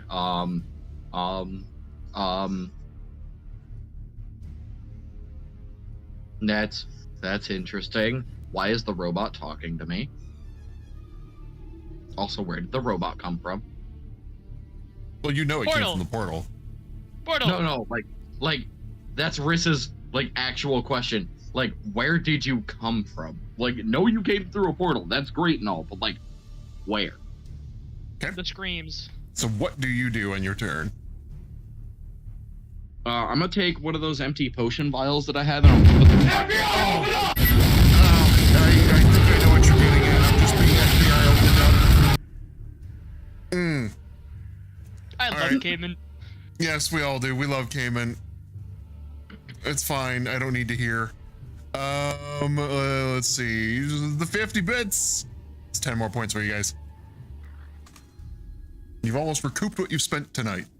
Thank you for the hydrate. He said that was for you, by the way. Yeah, as my bonus action, I'm gonna move the spiritual weapon over to the bone end. Okie dokie. With the cockroach trapped inside the potion vial. Okay, so you trap the cockroach into the potion vial. Yep. And then the Give me 1 second to look something up because I'm gonna humor this. Ross,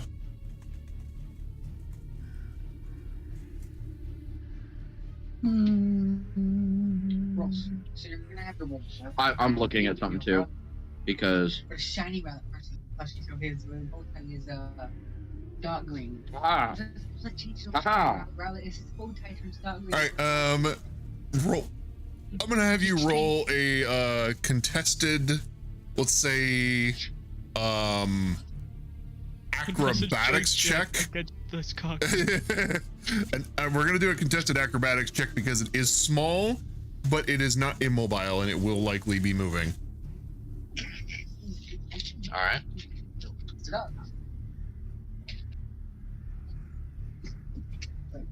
And then I would like to use 10 points of the modifier pool.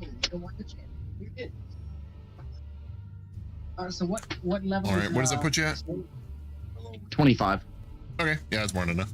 21 die and then 5 with my +5. That's Okay. So, yep, you capture it. Locking in the capture. I see what you did. So, Silsey, this is a game to see how long they can go without using points / how quickly I can make them burn through them. And then, like I said, with my bonus action, the spiritual weapons moving over to the ant, I'm gonna swing. Go for it. So your action was capturing the cockroach in the bottle. Bonus action, attack again.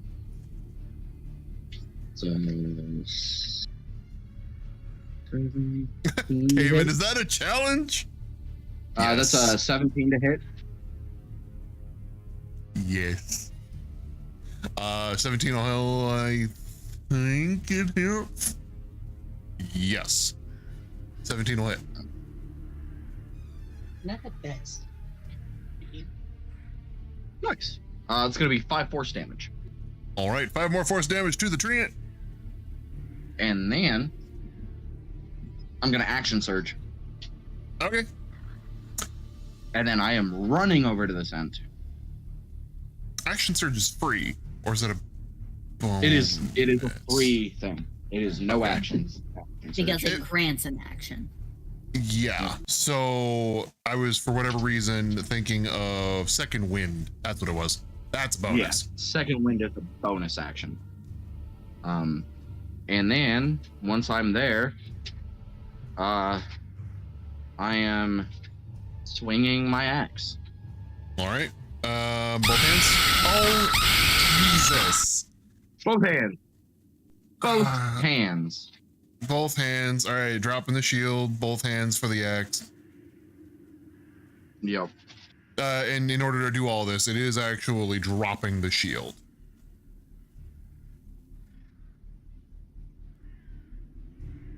What? I have to add modifier points now because Cayman it does not enjoy the fact that I can still hear. Don't take the extra die size of damage. I go from a D8 to a D10. Cayman just like D. AC. It'll drop my AC from 21 to 20. So for an extra I didn't do that. But I do a lot more than just 2 damage. I'm sure. It's just a 1d4. 1d8 or a 1d10. That's one that will be same. I mean, just. Yeah, I'm not gonna drop the shield. Yeah. I'm not dropping the shield. Just one-handing the axe. Okay. I take credit for my spoops. I'll use 5 points of the modifier pool. That'll bring me up to a 17. All right. And that's gonna be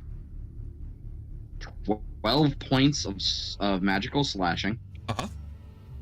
And then I'm expending a first level spell slot for a divine smite, which will give me. Smiting all day. Give me a second. What's? See, I can never remember the die size for it, or how many. 2d8 to begin with, 1d8 extra for undead or fiend, and 1d8 more per level, not including your improved smite later on. I think that's higher And you level. said these are undead, correct? So I do get the extra d8 for the undead. It's a first level, so it's 3d8. Correct. And that's gonna be 18 radiant damage. Good hit. Was 6 off from max. And if he is still standing, I'll be taking my second swing. He's starting to look a little crumbly, but he's definitely still standing. I'm taking that second swing. All right. Oh, and I'll use 7 points of the modifier pool, bring that up to a 17 too. Ew. Rolled a 3. Ew. All right, 17 will hit. Alright, so it's going to be 6 magical slashing, and I'll expend a second level spell slot for this last divine smite. Okay. And that's going to be 4d8.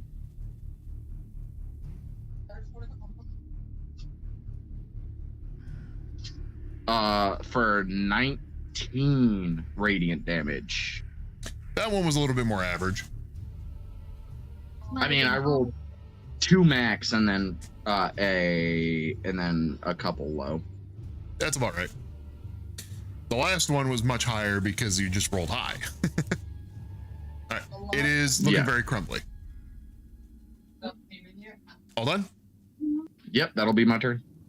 So the treant howling in pain triggers the trees nearby, and one attacks. In this case, it's going to be on Echo. Daddy! We're gonna hold off for a moment. I regret nothing. I got to say that. Alright. It's not more or less that wasn't too. Boom! You get an official. You get a shout out. This is Dakota Cat. Hi, Dakota. How are you doing, cutie? How was your Fortnite streamings? Raid and Dash, boy, all the loves. Okay, Coda. Actually, yeah, you started streaming the same time I did, so that was a very short one. You must have had something come up. I will take care. You know what I mean, right? Stop. No. No. I do have one more thing I'm doing on my turn one. All right, yeah. Sorry, I'm just paying attention to the raid right now. Hold on. You're good. Grandma had stroke mustache. Damn. Also, Snow, you suck. All right, Coda. Yeah, you do your thing. I will chat with you later. Hope everything turns out okay. I will take care of your folks. Welcome in, raiders. Those of you who don't know me already, I'm the King of Lemons, the most sour of them all. This is the kingdom. We're doing some D&D tonight, and we're gonna just hang out, have some good times. If you got anything you want to throw into the conversation, feel free. Right now, the party is fighting an undead treant. So Treebeard, but he's made of bone, and some other stuff. But that's kind of the important thing going on right now. Yes, welcome, raiders. Glad to have you. Yeah, let's go ahead and continue on with the combat. And also, I don't think I actually said it yet. For those of us already in stream, if you haven't already, please go follow CodaCat. She's a wonderful individual, great friend. We haven't done a whole lot lately. She's been very busy, but she's an absolute chaotic monster, and I absolutely love it. So yeah, go give her a follow, show her some love. All right, let's get back to it. So what were you saying, Riss?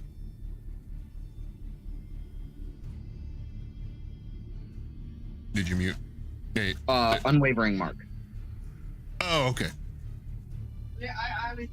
Okie dokie. So, yes, with that, the treant again howls. One tree bends to attack Echo. Another tree then reaches down and continues to attack let's see, it's either Angel or Bagel. Let's find out. 1, 2, 3, 4. These are attack rolls, correct? They are not adjacent to you. No. They're not from the treant either, but they are attack rolls. So it's not part of the treant thing at all? The treant itself is not attacking. It is, however, summoning the trees nearby to attack alongside of it. So one is attacking Bagel, one is attacking The Echo. marked creature has disadvantage on any attack roll that doesn't target you. Okay, it's not the treant, it's the trees that it's summoned. So the treant hasn't attacked yet. I don't know what he's doing. Let's see, one tree on Bagel, it's gonna miss. And then the tree on Echo is gonna hit. No, that's racist! I mean, it would have been racist if it was on Bagel, but I think it's actually pretty justified on Echo. What did I do? At that point, it is attacking Echo. I do agree that's justified. What? It's extremely racist. Very, very racist. Echo, you take 19 points of bludgeoning damage as this thing thwomps you.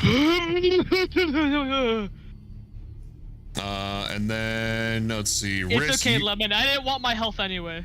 Yeah, no. Riss, you did an enormous amount of damage to it, so it is definitely going to look at you and attack you. And that is going to be 23 to hit. That will hit. And that'll be low roll, but 16 points of bludgeoning damage. Okay.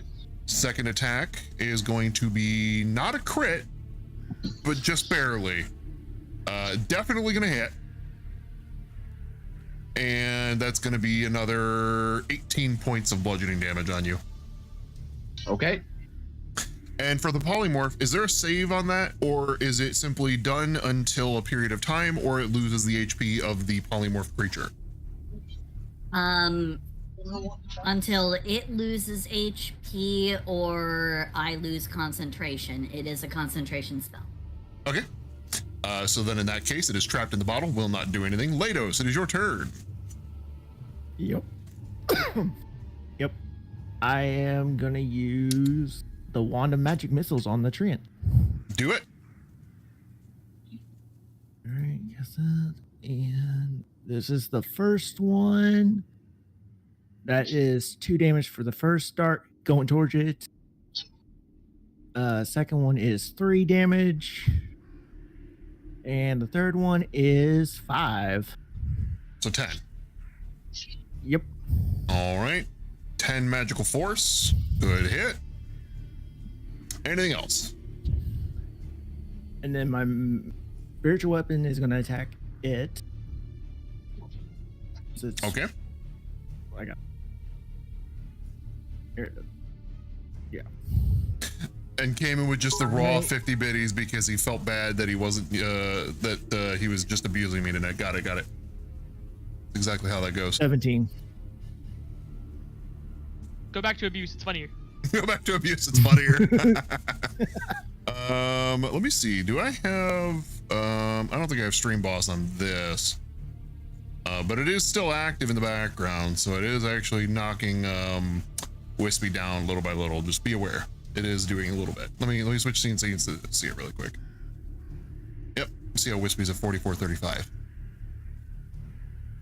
All right. So we're back to the scene. Oh god damn it! Damn it! All right. See, this is what I'm here for. How? That's so many points. That's on more than Wispy. 2. Also not you. It's just I'm seeing a correlation, but we're just gonna ignore the elephant in the room here. Damn it. All right, you guys are at 302. You're 20 higher than you started with, despite your using them pretty prolifically tonight.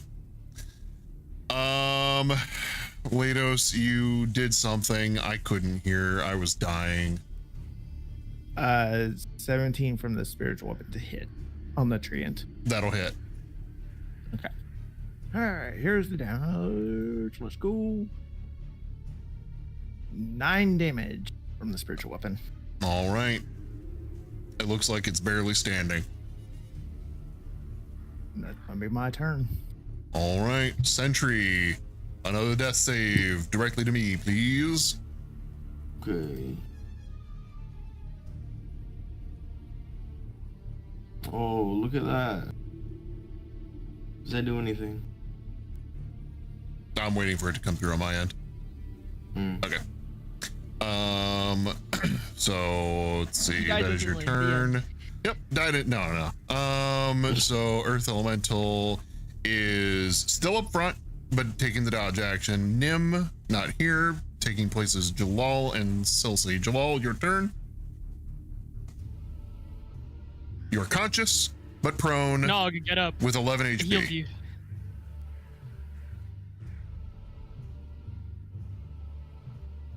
Jalal. Kenchu. I'll give you 10 seconds and I'll skip. You're Jalal. unmuted just to not say anything. Yeah. If your mic don't work, type in chat. Come on, man. Oh, there you go. He's typing in the D&D chat. There we go. Okay. It don't work. Okay. Well, as long as we know you're here. Work on it. Just tell me what you want to do.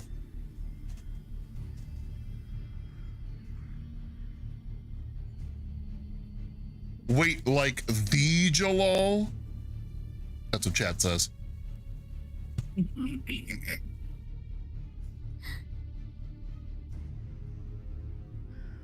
Blast enemy with fire. Oh.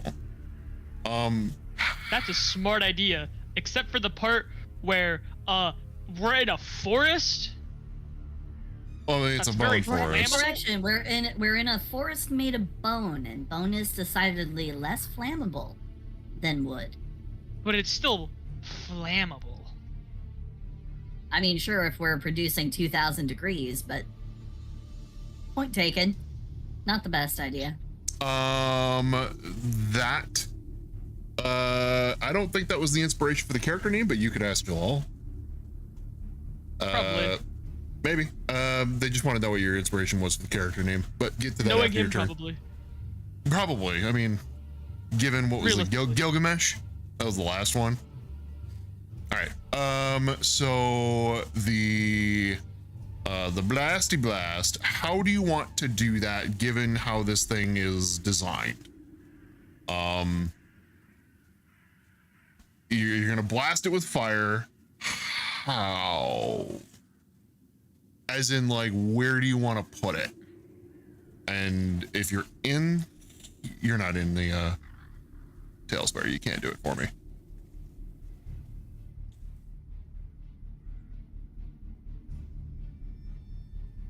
It's gonna be weird to position it. You're gonna definitely have to move in order to get a better angle because you have a large earth elemental, and then you have the gigantic or gargantuan or massive. I don't know. It's whatever the 3x3 tile is. Huge. Huge? Ah, that one. Yep. Tiny, small, medium, large, huge, and I think gargantuan. massive. Oh, okay. Maybe I'm thinking of a different game or a different edition. Anyway. So yeah, Jalal, you're gonna have to move a little bit because you've got a lot of big bodies in the way, and this thing does not necessarily have an arc. Unless you just want to blast its center mass. Yes to what? I gave you a couple options.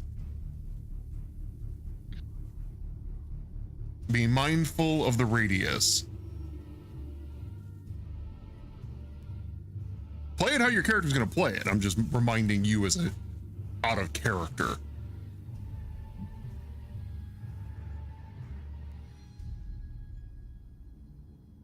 The fuck? You got it to work? I hear you now. Oh, can you? Yep. All right. Okay, so center mass? Yeah. Okie dokie. Joel pretty much screams out, "Fucking kill this thing, Gargoth." In response, you hear a belch and the shield. I crave fire, let thine unholy Hold on. flame seep through the land. Well, you crave fire, Gizmo, you're getting fire.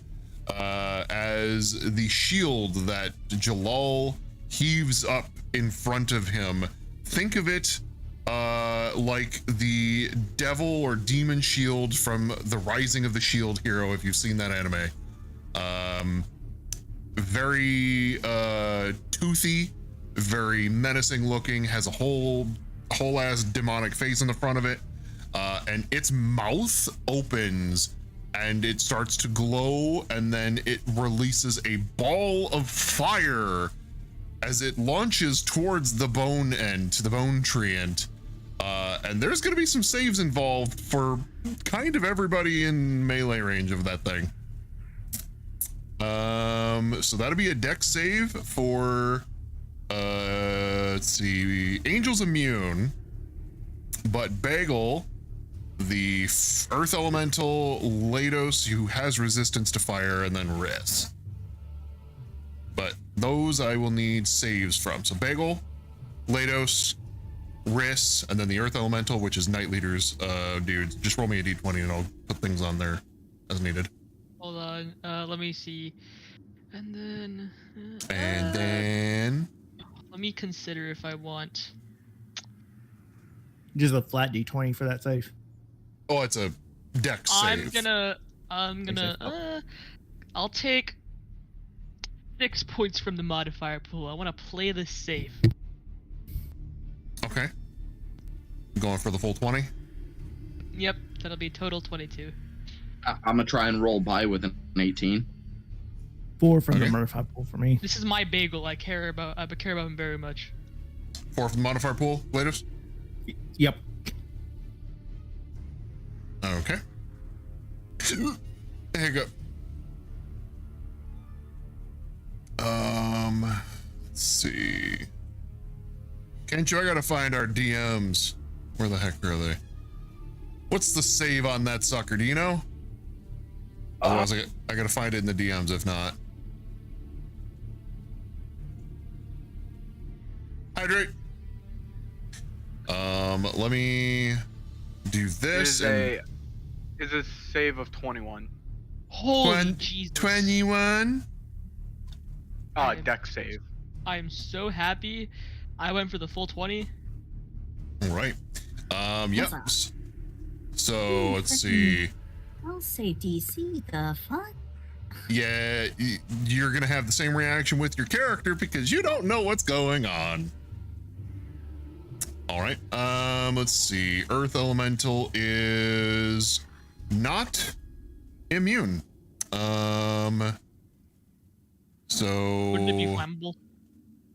The Earth Elemental, no. It's just not immune. I mean, it's like rock, but it's not. It's not immune to fire. We're not talking about the Ent. We're talking about the Earth Elemental. But I still need Night Leader to roll for that. Regular D20.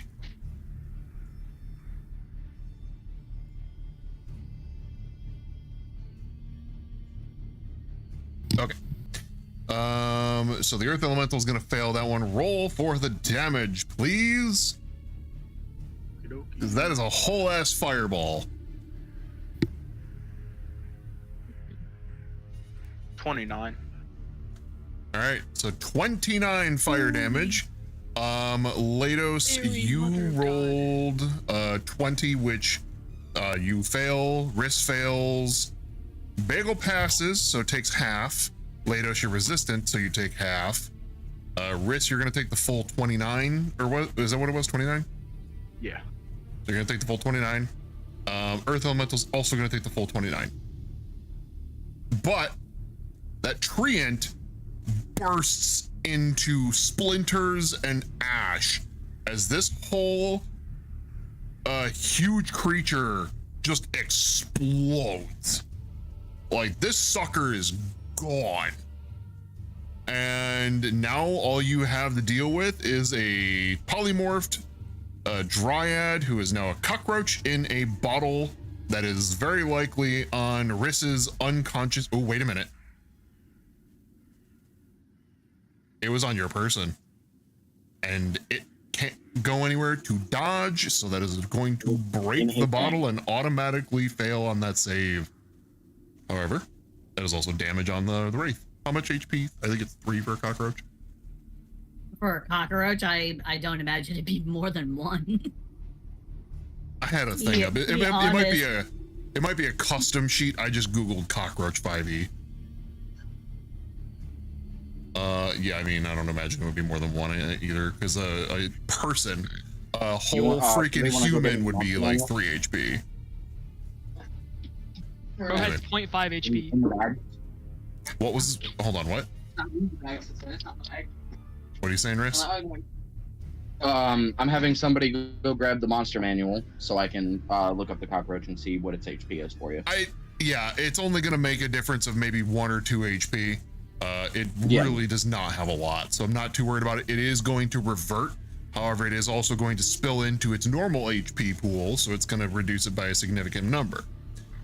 So the question just ends up being, how much damage is the Dryad actually taking? Right. So in the very least, or sorry, in the very most it will take after it reverts from its polymorph. The glass is gone. I don't know if you had actually like a container designated in your character sheet, but that's gone. It was just an empty potion vial. Okay, yeah. So that is gone. So that is 28 fire damage in the very most. It might be a little bit less, but that is what it has now, and it is going to occupy the space where the treant was. Cockroach. They don't have regular cockroaches in the monster manual. Yeah, so what I was looking at was just, it must be some like generic designation then. But we would just find something similar, which would very likely be 1 HP. That's fine. All right, so after that is going to be Logica. Because I'm assuming that's your whole turn, isn't it, Joel? Yeah. Okay. Echo's reaction to the fireball is, what the hell is wrong with you? So Riss, you're unconscious, right? That is correct. Okay, so Riss is unconscious. Lados, you're resistant. And I don't think you're unconscious yet. Nope. At all.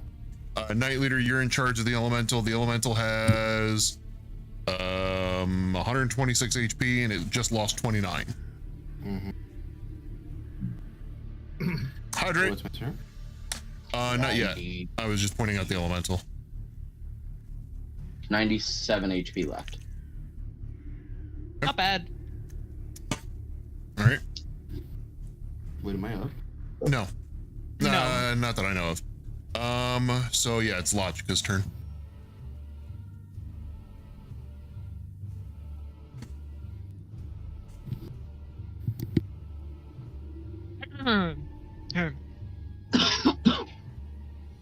You there, Logica?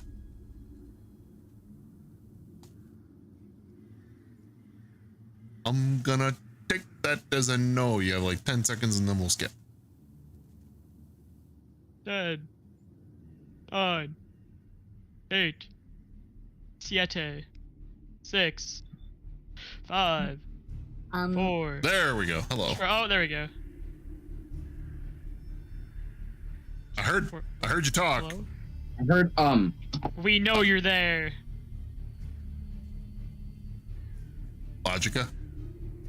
Hello. No. You get one free muffin if you talk. Connection issue. That's my guess. Is it's a connection issue. No, they straight up said that in the chat in D&D time, the actual text chat that it has under the VC. Oh, okay. Thank you, because I was not looking there. I was looking in the D&D text chat that we got.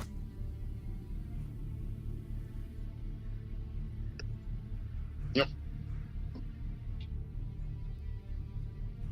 I see the typing happening, so I'm just waiting. Let's continue on for now, and when Silsei comes back, we'll go ahead and let her take her turn. All right. So next is going to be Echo, followed by Riss. Glub. Oh. Well, turn around, run over to the unconscious robot man, and heal that one.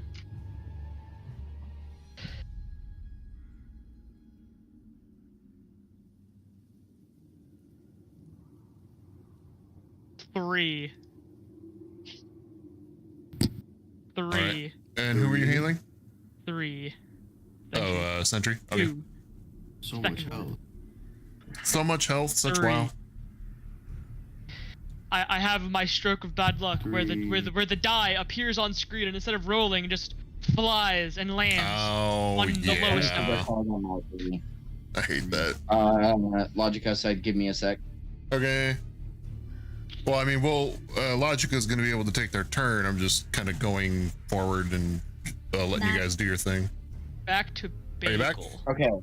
Hold up, Logica. Sorry, I don't know what happened. My, everything just suddenly started, flickering and, going wrong with my internet. That's okay. My bad. I'm sorry. You're good. Yeah, I mean, honestly, the normal thing we say is Discord be Discording. Discord do be Discording sometimes. Lemon does a 14 hit the dread. So I'm going to... Oh, well, let's finish. Yeah, but we're going to come to you after we're done with Echo. Damn it. All right, so Echo, you healed Sentry and you're doing something with Bagel? Yes, does a 14 hit the dread? A 14 does in fact hit. Okay, cool. And then I'm going to roll for damage.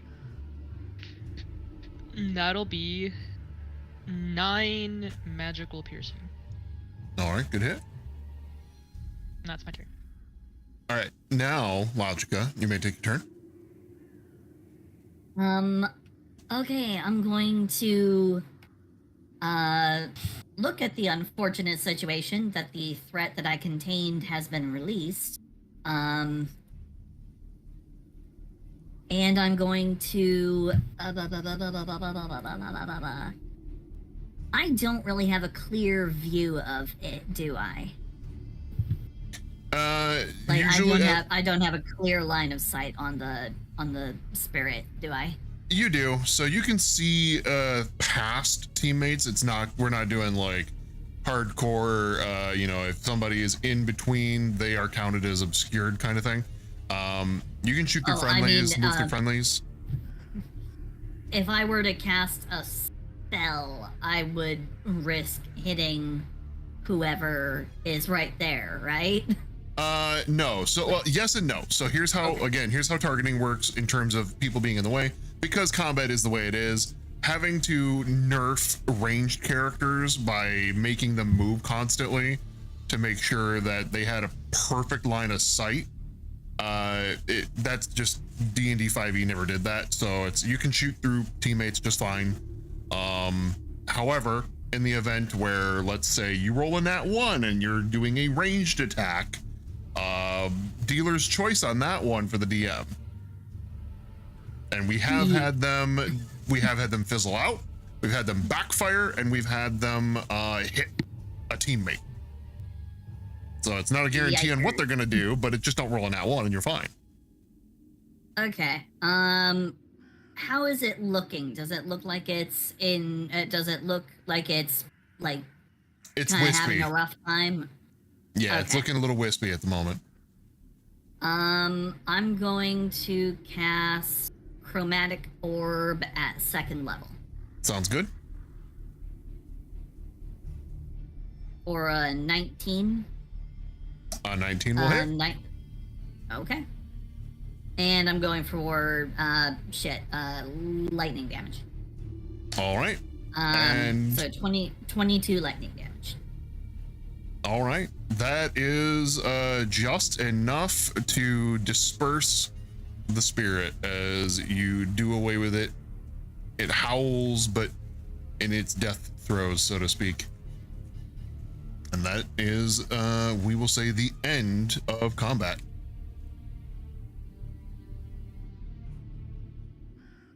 Woo!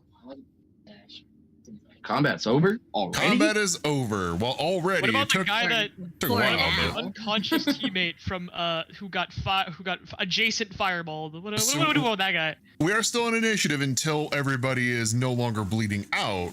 But combat is over. Let me just find which one.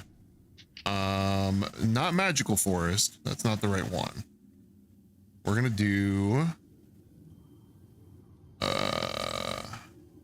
Creepy hell background. Wiener. I mean, we always have the graveyard haunted kind of sound effect going on. Trying to find like ambient music. Wieners.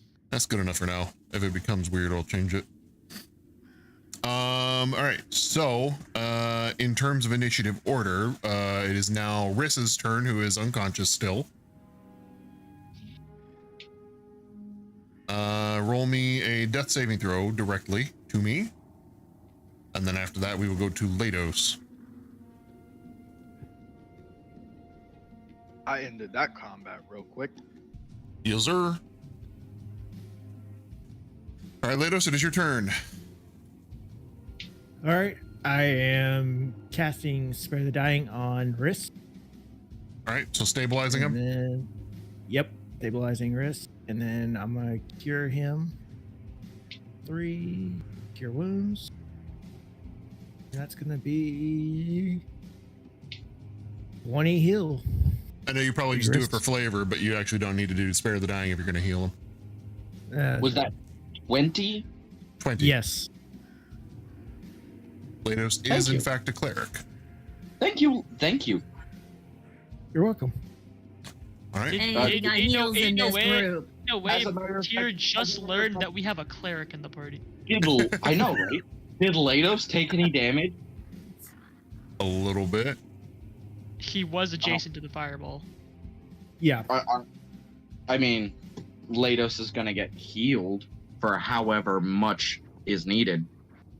Because that's Risk's way of going, hey, you saved me? Thanks. I'm paying you back because I refuse to be in people's debt. So, I mean, on a scale of 1 to 25, basically. You're, I believe you missed a little bit of damage. You should be at 33 if you haven't gotten any healing. Okay. Because you took psychic damage, if nothing else, and then you got the fireball damage, which you had resistance to, but you failed your save. So you took half of 29. 29. Well, it's player favor, so Which you'd is actually be 18 it'd be in 14. total. 14? 14 because Yeah, player 14. favor. Yeah. So that plus the 11, you would have taken 25 points, or I'm sorry, yeah, 25 damage. So, oh, you're holy taking- God! Hold on. That gives 5 horsepower. Oh. Won't you take my cookie? Mhm. You only owe me 1 disadvantage at my choosing. Holy God. So, Gizmo did the whole drink water, you dehydrated bitch, at the exact same time that Puppy Reaper came in and used the text to speech. I've never heard it overlap like that.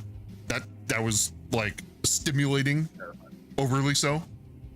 Terrifying. So Leidos, Yes. go ahead and heal yourself for 25.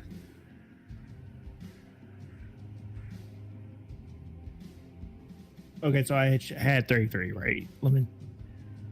Yes, you did have 33. Okay, so let me calculate that real quick. And then a 25. And then Sentry. Huh? Let's do this. We'll meet in the middle on that one, Reaper. Sentry, you spot a cookie on the ground right next to you as you come to. Cookie. A cookie. And Riss is going to glare at Jalal and channel divinity while saying, if you ever do that again, I will kill you. Channel I second divinity his for a statement. conquering presence. It's 30 foot. Yeah, but I am specifically targeting Jalal. Yep, I got you. So yep, Jalal, you gotta do, I believe it's a save, wisdom save? It is a wisdom saving throw. Yep. Because it's player versus player, there's no modifier points. Oh, my spine! Don't do that. Old. I got 16. All right. 16 on the save. You'll pass, bro. What was that? He passes. Okay. See, you need to understand. If it didn't die, it would have done more damage to y'all than my fireball. Not only had it just been me up there, I would have been fine. But not only did you put me in danger, you put Bagel in danger, and you put our healer in danger. Don't ever do that again. Well, you know what else was putting them in danger? The enemy that's now dead because of the fireball. It would have Chris, been dead. do you want me either to way. put away the sacrificial knife, or do No, I stab keep him? it out. Keep it Okay. out. We might need it. In for a penny, out Yes, for sir. $1. I'm gonna go heal my bagel. Okay, I'm tending to my bagel's wounds. Bagel's coming over. Did you take your hit? Yeah. You know what, Echo? You are officially no longer the most useless group of this party. Useless member of this party. Ooh, Riss is holding that grudge real close. I take the compliment where I see it. It's just a matter of who has pissed Riss off the least rather than who is actually in Riss's favor. Everybody is in a net negative at this point. Minus the new person. Minus the new person. Yes. You just Yes. haven't pissed off Riss in any way so far. Yet. You get the I'm new excuse. Actually, Leidos is currently in Riss's favor. Leidos, you are officially the most useful group member of this party. Thank you, Riss. Appreciate that. You see, I really thought he'd say that about himself, but is this character development? Are we seeing character development? I don't know, are we? Is this? I don't know, is he are you? Developing? Are you? Did he say Um, someone else is more useful? Oh. And as on top of that, Riss is going to walk up and give Leidos a hug. A hug. He has to be having a manic episode, right? This has to do something with the near-death experience, right, guys? This is not in character. Echo is going to look at this strange behavior from Risk and ask, "Are you sick? Do you feel okay?" Do you like living? Absolutely, yes, sir. Yes, I do. You are perfectly fine. There is nothing wrong.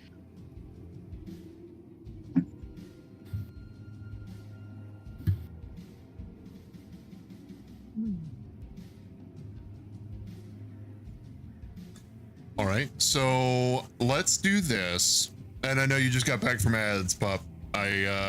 We just ended combat. We're going to be taking 5, do a potty break, as well as stretch some legs, and we will just be right back. We'll say like 2 minutes. Drink more water. That's part of the reason I have to get more water. So, yeah. I'm out of water, so I gotta go get more water. I will hydrate on the way. I'm almost out as well. I've been hydrating every time you do. I got you. That's a good idea because you'll stay real hydrated. If I didn't put a timer, they'd drown me. We did. That's why there's a timer. That's exactly why there is a timer, because they tried and it sucked. I drank the equivalent of I believe it was 3 40-ounce bottles in the matter of 10 minutes. We were trying to give Lemon water poisoning. You were trying to give me water poisoning, yes. All right, so let's take not 5. Let's take like 2-3 minutes. Just stretch your legs, get some water, go to the bathroom, and then we'll go ahead and keep going. So we'll be right back, and then we'll be back shortly. Gargoth solos. The only thing he solos is a spot in the dirt.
Especially when it comes to like initiative and stuff. I tried playing Pathfinder recently with someone, and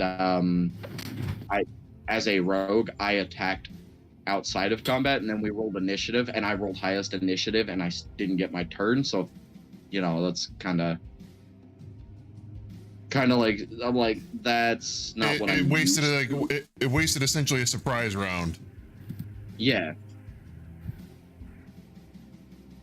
And so, like, I'm not, after that experience with Pathfinder, I'm not even sure if I want to play it. Well, it's the same Like, that was my rules as very D&D first experience.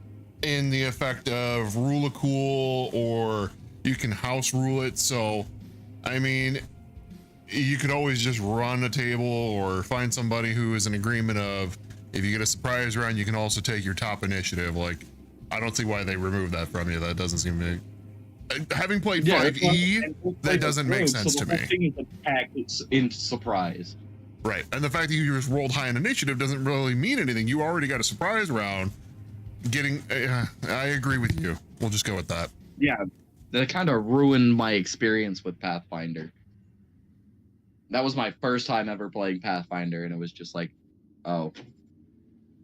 So, I'm not even sure. But like, Kenju, I'd be willing to give it another shot because I know not everybody runs that way. That's the way he runs his table. I just won't play at his table. Right, and that's totally fair. You don't have to play at everybody's table, you know. So Kenju redeemed Praise Me, and because praise Jalal, you get all the praise because that was wicked as shit, dude. No joke. I was like, the DM in me, the player in me was dying inside, knowing that you were definitely going to do collateral damage, but the DM in me was giddy as all get out because I was like, this thing's got 3 HP left and you're going to fireball it to oblivion. Let's fucking go. It's a tree thing. I'm assuming it was very flammable, so that was just a mega ultra overkill. And it was fantastic. I was definitely cackling on the inside. Please more. Oh, no, as a DM, Lemon, I agree. That was the best thing ever. I loved it. But as a player, you're dying inside and very mad. Like, God damn it! And Riss in characters over here, like, I will fucking kill you. But as a DM, you're like, damn it, that was cool. Yeah, that was cool. That was a genius idea. The only thing that I recommend for anybody that uses Fireball, do it above the enemy if it's taller than the rest of your party, so it doesn't hit your party. That's smart. But when you just woke up from being knocked out twice, it's kind of hard to logic your way through that. It's understandable. Yeah.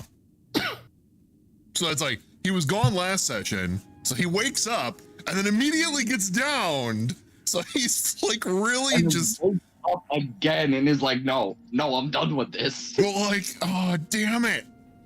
Why am I so tired? What happened? Oh, my head is splitting. And just yeah. So big fan of the fireball. And not the most economical use of fireball, but still love the fireball.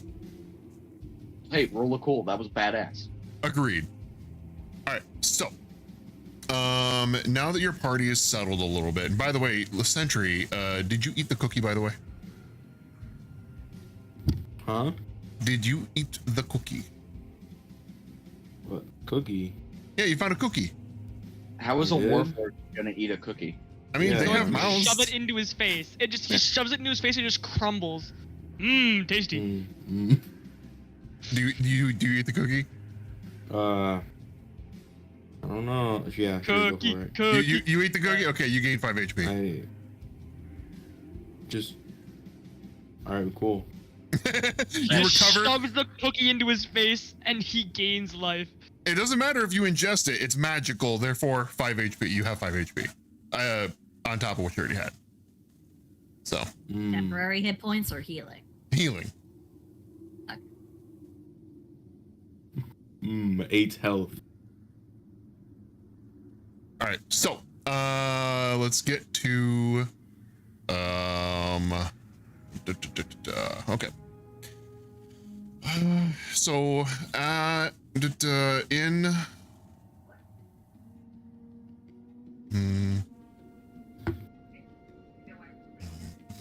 where is this at?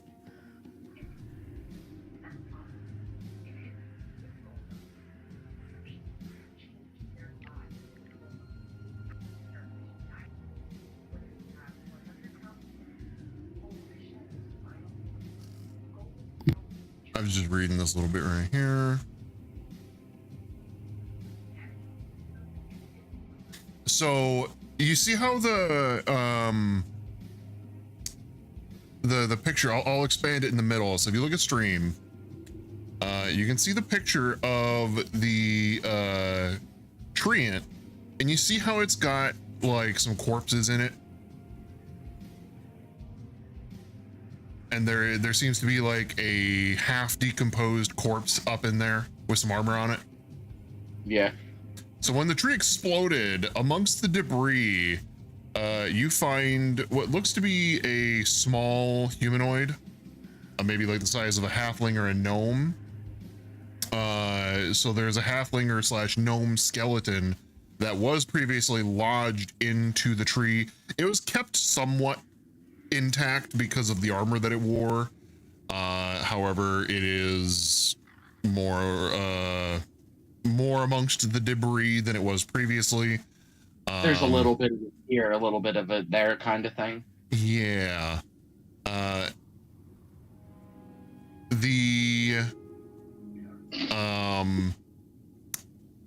Amongst the debris, the hat that it wore does not seem to be incinerated, and it actually seems to be perfectly intact. That you spot a hat that it was wearing, and it was lodged into the tree. So the skeleton wore a hat. The hat is still there. You also find what looks to be amongst the bone. You find an actual piece of wood, and it looks like to be a design of sort, and it resembles a wand. A wand? Mm-hmm. So I'll your take party finds that as a whole. You guys can figure out who gets what if you guys want to keep any of that. Rish just picks it up. Not a single word uttered. Doesn't say anything. Picks it up. Which one? The wand.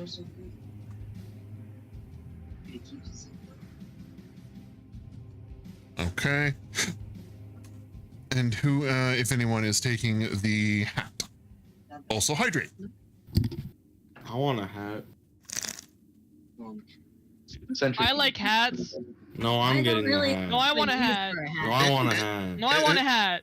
No, I want a hat. No, I want I'm a hat. Dirty Dan. This is the most Sentry has ever said in this entire campaign. So while they're arguing about the hat, Rish will take the hat too. Okay. So it's a witch's hat, by the way. Bet. Hat. No, I definitely want the hat. No, my hat. Nah, Rish took both. Y'all argued about it. He walked up and took it. What? That's not fair.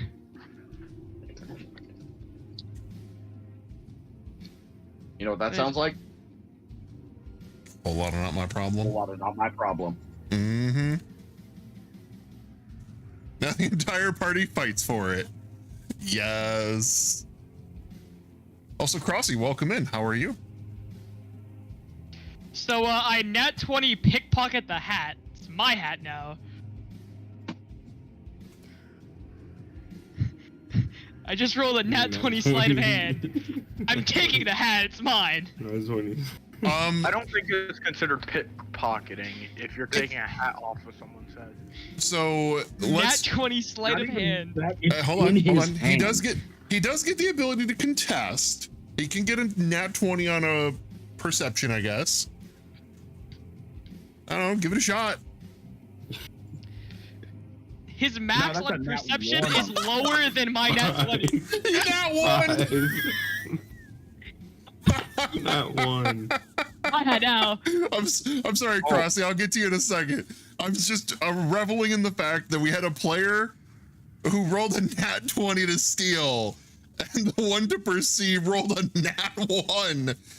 I have not seen those odds in a very long time. It's been 17 years. Oh yeah. Just so, to let you know, no matter what you would have gotten, I would have won. Because my modifier for sleight of hand is higher than your perception. What's your modifier? I have a +6. He has a +4. Well, I mean, oh yeah, that's true. Well, no, so it's like if he nat 20'd it, there would be a different interaction. But the nat 1 also is a different interaction. So there's a hat. Look, no, yes. straight up. Rick didn't even care about the hat in the first place. He just took it to stop them from arguing. So what happens here? I'll just move that a little bit so it's off this side.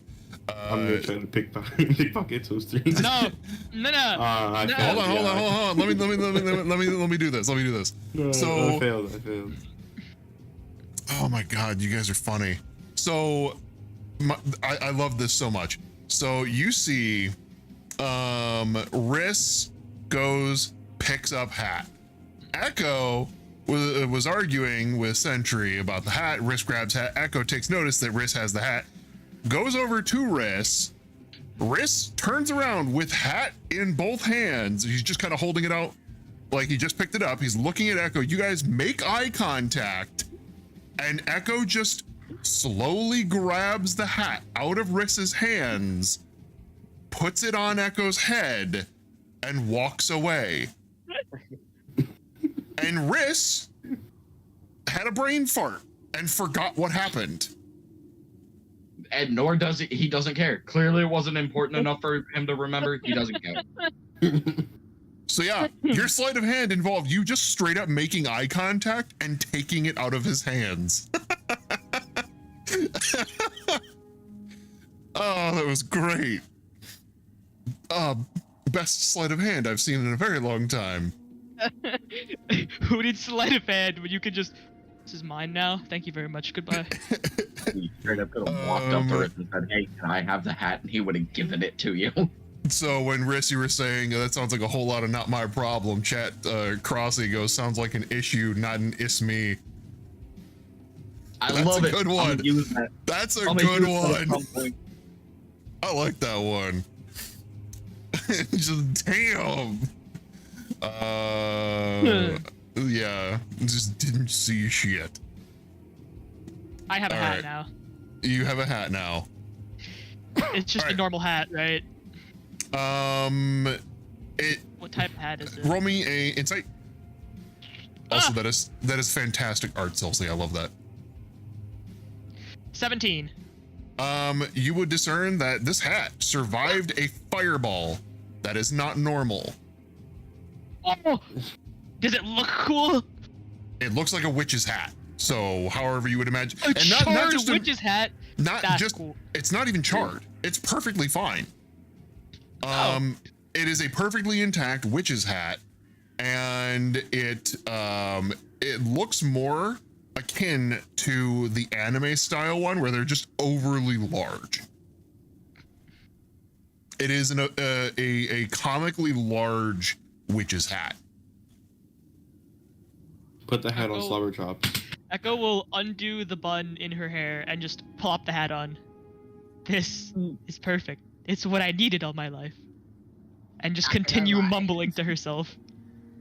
Not gonna lie, big anime witch hat. I kind of want it now. No, it's my hat now. My bad. Sorry. Too bad. Good luck next time. By the way, Lemon. Yes. Your viewer earlier was asking me where Jalal was inspired from. I believe was that wasn't Cayman, was it? It was Cayman. It was Cayman? Okay. No, it was Cayman because he made the thing about is that the Jalal? But yeah, what was it inspired by?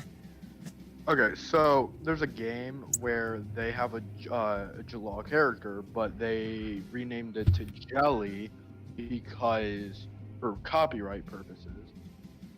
Oh. I'm practically Jelly, so I named myself Jalal. I'm pretty sure Jalal comes from Fairy Tail. Yes, that's what he was referring to.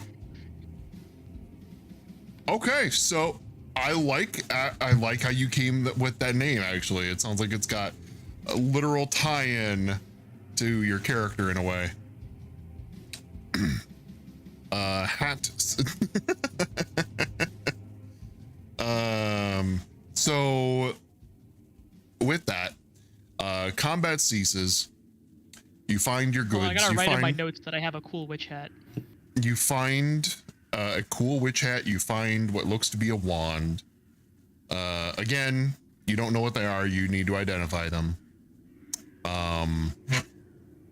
But Wait, there was a wand? I could have been Harry Potter. No, you would have been Hermione in this case. Yeah, you're right. I mean, we're talking full-on witch hat and everything, like Hermione. Not even including the fact that your character's a female. That one too. Professor Always have been McGonagall. Yeah, that works too. I mean, what was it? Hermione was essentially a protege. So with that, the party survives the encounter with the undead treant and the dryads, which were essentially banshees, reskinned. And after some time, you've healed some of your wounds. You will get, in the very least, another 3 short rests. So you won't get a long rest, but you will get 3 short rests. So whatever you want to do in that time, however you want to apply your hit dice for heals, as well as any other short rest regeneration you get, apply those now.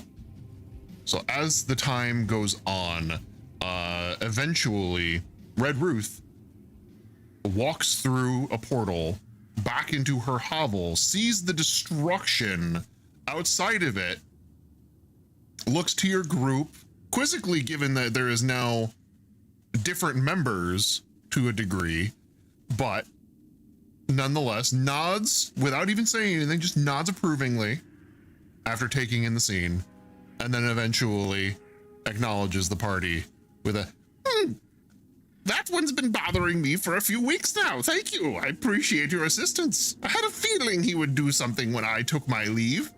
That one was clever. He threw a kidney stone at me. He does that. It's quite exhilarating. It's very clever. Don't get me wrong. They could do that. It didn't hurt. It didn't hurt. I was able to block it, but like, the fuck? All right, Puppy, you have encouraged your night. Concept that's disturbing.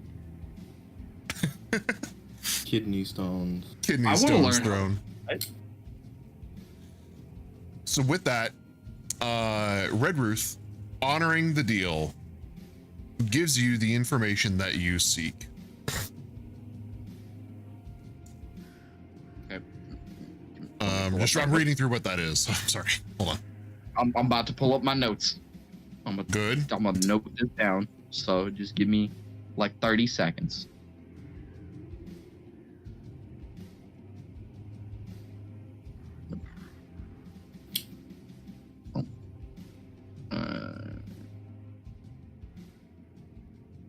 What the hell just happened?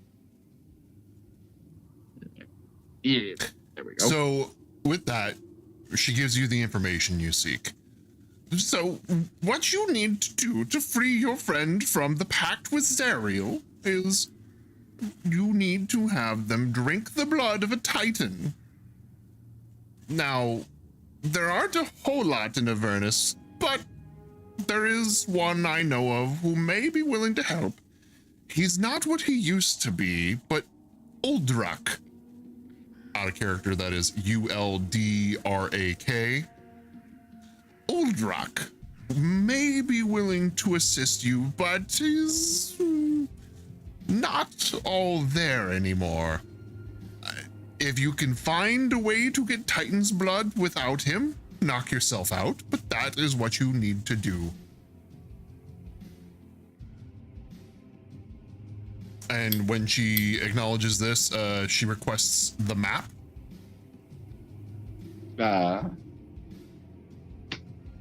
I guess I will hand her the map because technically Nim had the map. Not anymore, you don't. So you have it now. He dropped it. It was on the floor. So once again, I have the map again for some reason. It's among the debris. This always happens. I end up with the map. No matter how many times I give it away. So with that, Red Ruth points out on the map a location called Uldrak's Grave. She indicates that this is a fallen titan, and you can see there is a note in scroll. It seems to be a scribbled note from the former cartographer, and it says, "A fallen titan or a wimp with delusions of grandeur. I'll leave that for you to decide." Signed, the cartographer.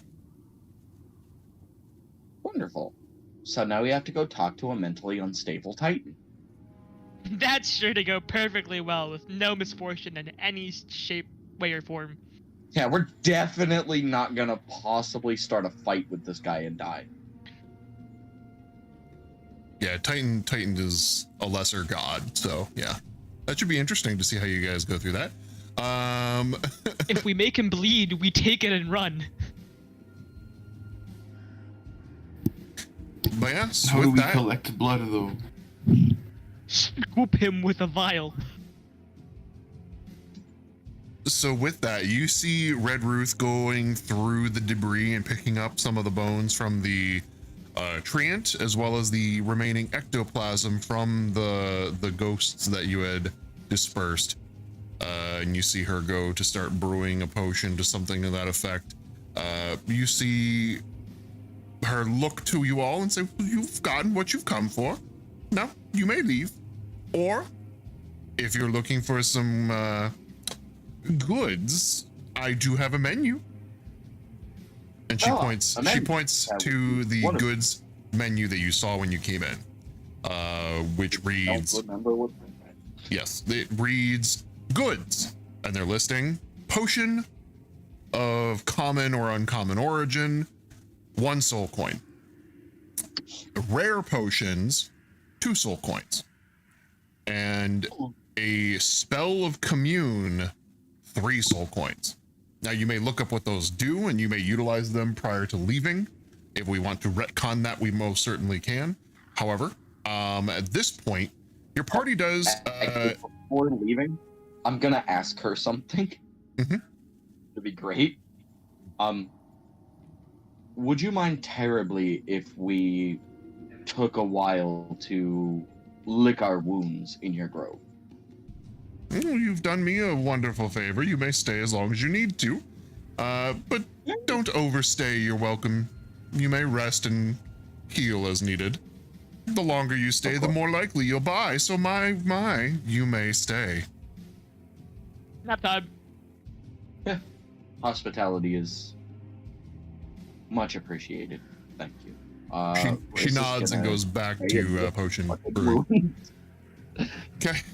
So what we'll do is we'll assume that you guys are going to pursue a long rest here, but in that time, let's address and I will buy a potion from her, just to make it, because she's allowing us to stay.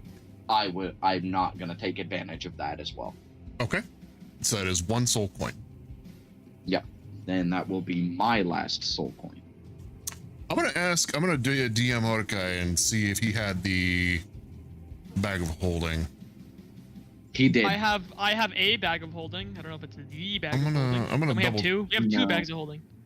Kodakai has the bag of holding we're talking about. Wait, when did we get a second one? You made 2, didn't you? I made 1. Yeah, you made 2 bags of holding at the very beginning. This bag of holding is you the made one before we went to hell, and you made 1 after we went to hell. I'm asking Hodokai, and he'll let me know tomorrow. He's already in bed. Yeah, no, that's fine. We'll find out later, and I'll DM the group chat. Not a big deal. Just DM me, because Riss will pick that up and carry that. Okay. When did I make it? So, well, I don't think you made a second one. I think you guys bought it from the dead man. That is what we did. We bought it from the dead never mind. I thought I had dementia for a second. I have You did I have make the created one. bag of holding. I own it. I own that one. There's a lot of daggers in here. It's very sharp. Watch where you put your hands. So, with that, your party addresses the elephant in the room, with Riss and Echo specifically getting a little bit more insight into maybe how or what was connected to the disappearance of Nim and the appearance of the new individual in your midst. But the party again acknowledges that there is a newcomer. This is not a new scenario. Crazier things have happened. However, the timing could have been better, but those are the whims of Avernus, as you come to find, and by all means. So Riss is gonna look this newcomer up and down. What does he see?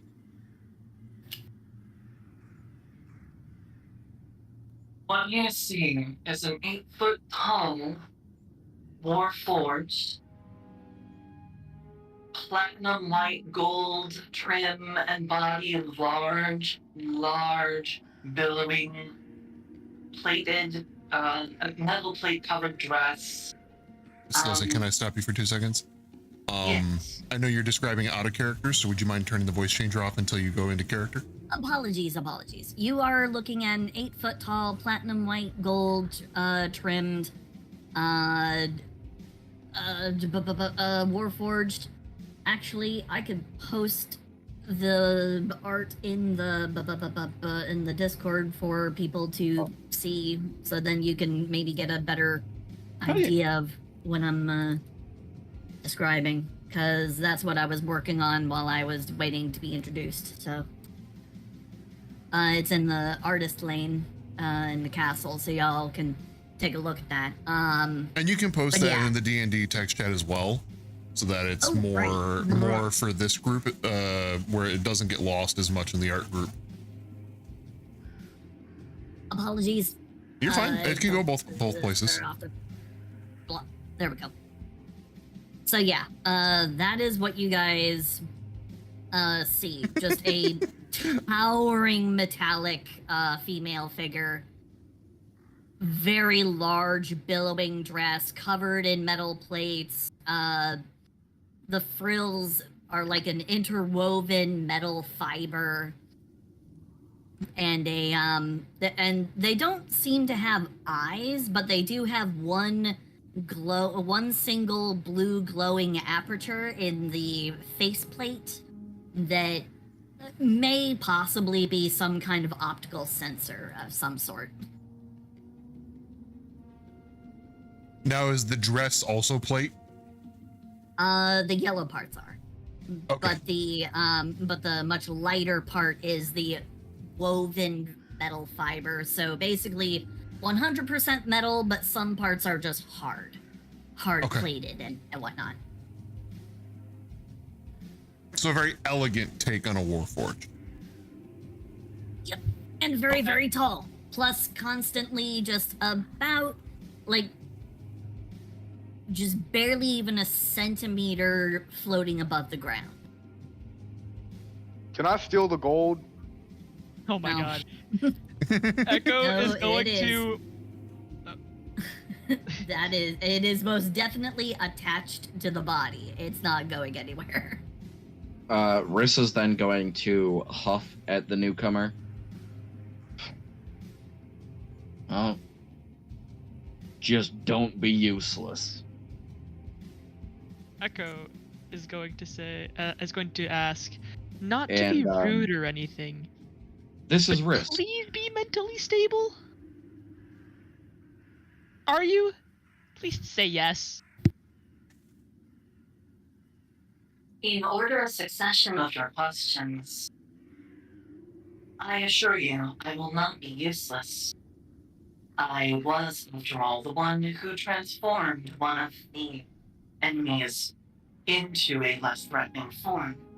In answer to your question, I do not believe that I am mentally unstable. However, this form is new to me. I do apologize if I am of any sort of detriment to your progress, but I will endeavor to do my best. I don't really have anywhere else to go at this time. And Echo will whisper under her breath, "Oh, thank God, they have some semblance of intelligence." Yes, unlike you, Echo. You're welcome Jump to off a cliff! You first. And that truce is short-lived. Ladies, calm down. You I shut up, will Jalal. Kill you, Jalal. Juice is won't back. do shit. We hate each other, but our hate is set aside to mutually hate someone else.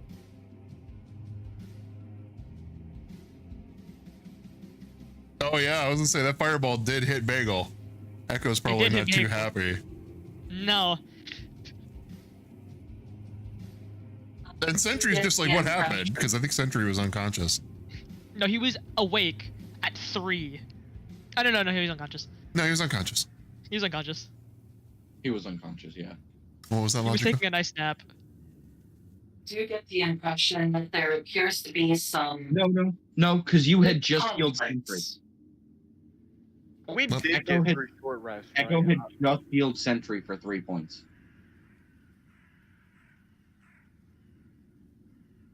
Anyway, I continue logic. sense That's that all. there is some sort of tension in this group. Would that be a correct assessment? I don't know. Tension would be a pretty way to put it. I mean, currently, well, this one, and Brisk points at Echo, can't really do much in a fight unless her cat's here. Her cat is way more useful than her. Who was the one who can't stay awake for more than 10 seconds? Was it you or was it me? It was the one up in the front taking most of the hits. Well, I mean, we did get short rests, right? Correct. Got a long On a rest. long run. Well, you're getting a long rest. You got short rests for now. Yeah. Okay. Yeah, As well. but we're just addressing the fact that, oh yeah, there's now an 8-foot-tall floating Warforged woman just kind of drifting around the place. And then Riss is going to point at Jalal. And that one is on thin ice. I will kill him. I'll kill you! Bring it. I did observe the use of an item that appears to have caused tremendous damage. I would advise against use of such items when you are working in group scenarios. I like you. Gargoth is a member just like anybody else in this party. No, Gargoth is a fucking item. You do not know Gargoth. Gargoth is a person. He is a being. He talks. And you are He's a mentally unstable. Exactly. Says You're you. fucking crazy. Your best friend is a goddamn pet. That is my child. You will speak respectfully when referring to Bagel. I will do whatever I want to. Look. In Bagel's defense, Bagel has proven to be more of a benefit to the party and less of a detriment than you have so far. Oh, really? You nearly got most of us killed. But we didn't. The Dang, means Rose got me don't there. always justify the cause. If I didn't do what we did, I did. We could have died anyways. No. I could have guaranteed you we would have won that fight. Without the use of that. Don't tell me how You to have do to my job. understand you are not alone. You have to trust your party to have your back. How can I? You're pissed off at everyone. You act like you're better than everyone. When in reality, you're scum. You know the reason that I don't care for most of you? And why? Because the less I care about you, the less it'll hurt when you die.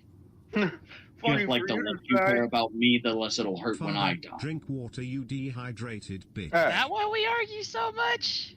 Exactly. Aw, my I didn't entire know it was platoon. selfless. I have nothing left to lose, Riz. But at the same time, do not needlessly put others in danger to further your own unjust cause. Really? Unjust cause. Releasing any just sort stubbed my of toe. danger, releasing any sort of anything that could potentially destroy the world is selfish, and it is not just. I don't think the fireball destroyed the world. I'm talking about whatever it is you think is trapped in that shield. Because he's a nice guy. I don't trust it. You don't need to. It's not your shield. And I don't trust you at this point. I've done nothing. While this is going on, Logica is just kind of sitting there with like spectral popcorn, just kind of going, not really, but yeah, she's just kind of looking back and forth between all of you and just kind of going. This is a less than ideal arrangement of participants in a mission group. Echo is going to walk up to her and say, "Don't worry, this is completely normal. We are extremely dysfunctional, but we get things done. Somehow. Eventually. With a lot of problems along the way. But it's fine! Things like this happen." Rish, you're getting under my skin. See, it's funny because I don't have skin.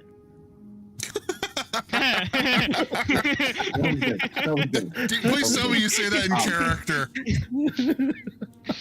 Do you say that in character? Yes. Rick smiles a little.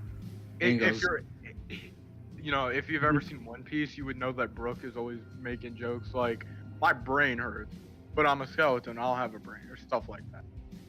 It's usually about food. And Riss is gonna respond to Jalal. I respect your capabilities in combat. You are an intelligent fighter.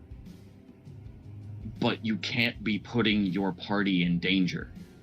If you're going to use that, give us notice so we can avoid getting hit. If we get hit after having noticed, that's on us. Sure, I'll do that. So with something like that, what you could do if, like, let's say this is just out of character kind of stuff, mechanical and game wise, if you were to say, you know, like heads up, you know, duck, something like that, I would give advantage on saves. Fair, reasonable. That's very reasonable. Like, 'Cause, you know- that's Riss's thing is everyone in the party could have died from that. Well, I mean, Like, half the party. Everybody except the new girl.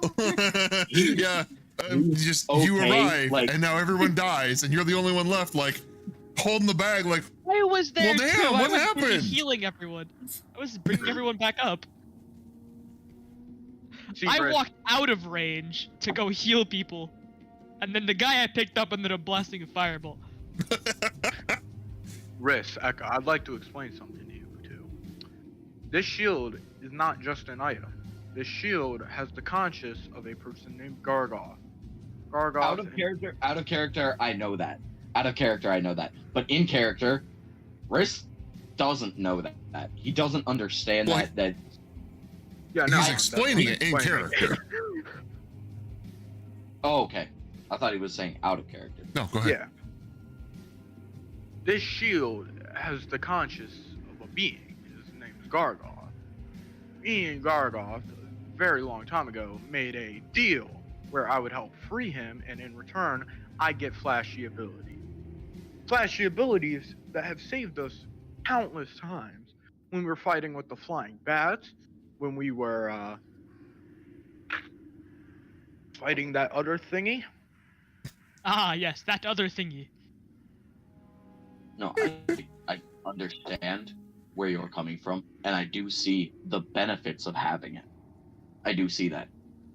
But at the same time, we're trying to work together, and if everyone in the party is up close and you use something like that, you could end up killing all of us.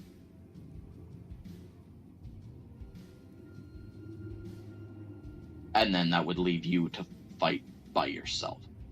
I'll keep that in mind. Just remember, it's not just an item. Person. No, that I do understand now that it is a sentient being. A person that is smarter and much more powerful than any of us. Which is more powerful, probably smarter. I wouldn't necessarily say that it's smarter than all of us. Riss. Right. Yes. Let's see. Actually, this wouldn't just be a risk. At this point, Gargoth actually speaks up, and all of you, in your mind, you hear this telepathically. You just hear the words, "Try me." Like, you don't hear malice per se. You hear a little bit of humor in those words as you challenge Gargoth's intelligence. Pride? Do I detect pride? You do. Riss is gonna just think in his mind, oh, I like him. You just hear a chuckle amongst the group telepathically. Telepathic chuckle. Telepathic chuckle.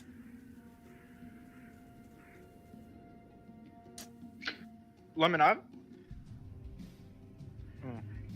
Echo is going to walk up to Jalal and put a hand on his goop. Question. Goop? He doesn't really have shoulders per se. You know, on his goop. I had to process what you were getting at for a moment, and I was like, "Is that an innuendo?" Do you want it to be? I don't know. Ask Jalal. It's got to be consensual. on his metaphorical shoulder, because he's just kind of goop. He's kind of goopy. He's kind of goopy. And as a matter of fact, while they're having this conversation, Riss is just ruffling around in his pack, and goes, "Huh, I forgot I had these." Anyways, Echo is gonna continue and say, with a very wide grin, smiling, happy tone, and just a small, tiny, teensy, itty bitty little warning for you. You hurt my bagel one more time, and you're gonna end up not knowing how to wake up anymore. Thank you, and walk away.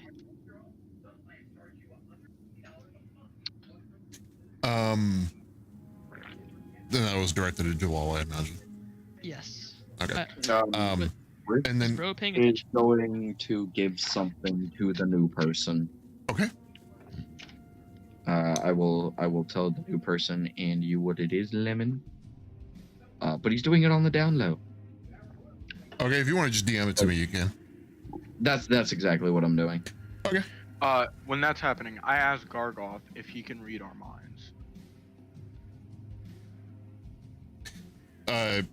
He'll just tell you that he's always listening. He's always listening. I'm gonna start thinking just ligma over and over again. The word penis, ligma. penis. Like that. Sentry and Echo. Battle scenarios in his head. What's that? Riss is going back to running battle scenarios in his mind. Riss and Sentry. Or not Riss and Sentry. Echo and Sentry. Roll me a wisdom saving throw really quick. Oh. I don't like that. Don't do that. Oh boy, a sentient item that can just like lash out. This is bad. It's a player item. That'd be a nope. Retro. You said a wisdom each. save? Yeah. You each take 4 points of psychic damage. I'm still going. I'm not gonna. Why? Echo is what you think in her mind. Point taken. My bad. I'll stop. This is Rick's normal thing. No, He Riss, just you runs don't take that combat. save. That was just those two. Oh, I thought you said Riss. I did. I corrected myself. You don't take that save. Okay. Oh, thank God. Only the ones rapidly thinking balls, balls, balls, penis, penis, Oh, penis, ligma, ligma, I think are the ones who, Ligma and penis, yes. Echo's going to go back to thinking of normal things, like women. There you go. And then the thoughts will just short circuit every now and then. Short-term memory loss. Ooh. Hold on. I have a thing. I need to look it up to make sure I got it right. Let's see. I gotta find something really quick. Just bear with me a moment. Yes, father.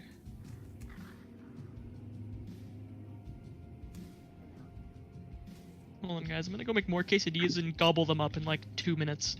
When you slip up in church. So, with that, I had a voice changer in mind. I don't know which one it was though, so I'll leave it just to normal dialogue at this point. But with that, as you start to kind of get a feel for just open telepathy or open telepathic communication, like Gargoth acknowledges that he's always been listening to you guys and he knows what you're thinking, which is very clear and evident at this point. You hear I'll say it as words of wisdom that come from him. An open mind is like a fortress with its gates unbarred and unguarded. Be mindful. But that's it. After that, the telepathy cuts off. You do not feel the presence anymore. I'm gonna still keep. Every time I'm going to think of Continue. something important, I will mask it with penis, penis, penis, penis, penis. And he'll never know what I'm thinking about because that's he This is can't. why 24/7 Rick runs battle scenarios in his mind. What about penis? What about Ligma? All right, so We are very mature, as you can tell. yes, very. Let's see. I'm checking down. Oh, okay. And did you DM that to Logica as well? I did. Okay, that's fine then. All right.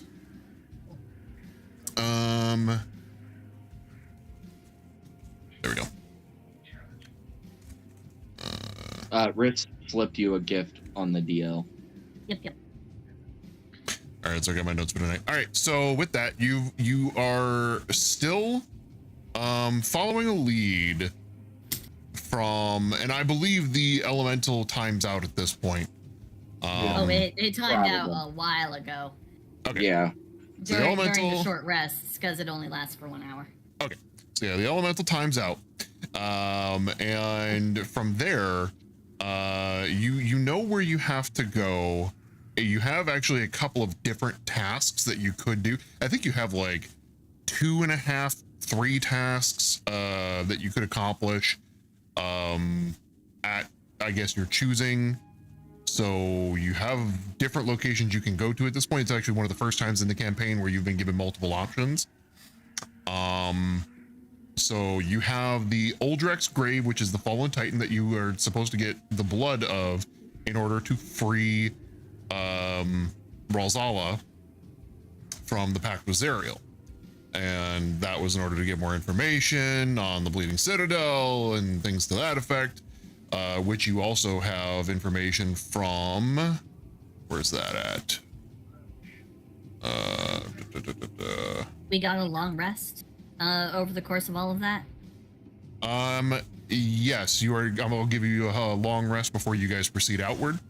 And you were on your way to the Crypt of the Hell Riders, which is actually pretty much right next door to where you're at now.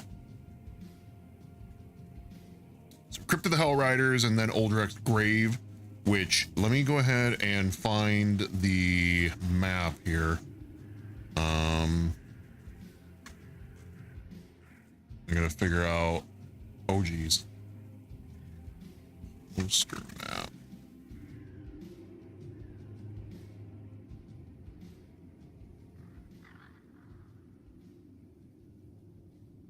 I think that might be it.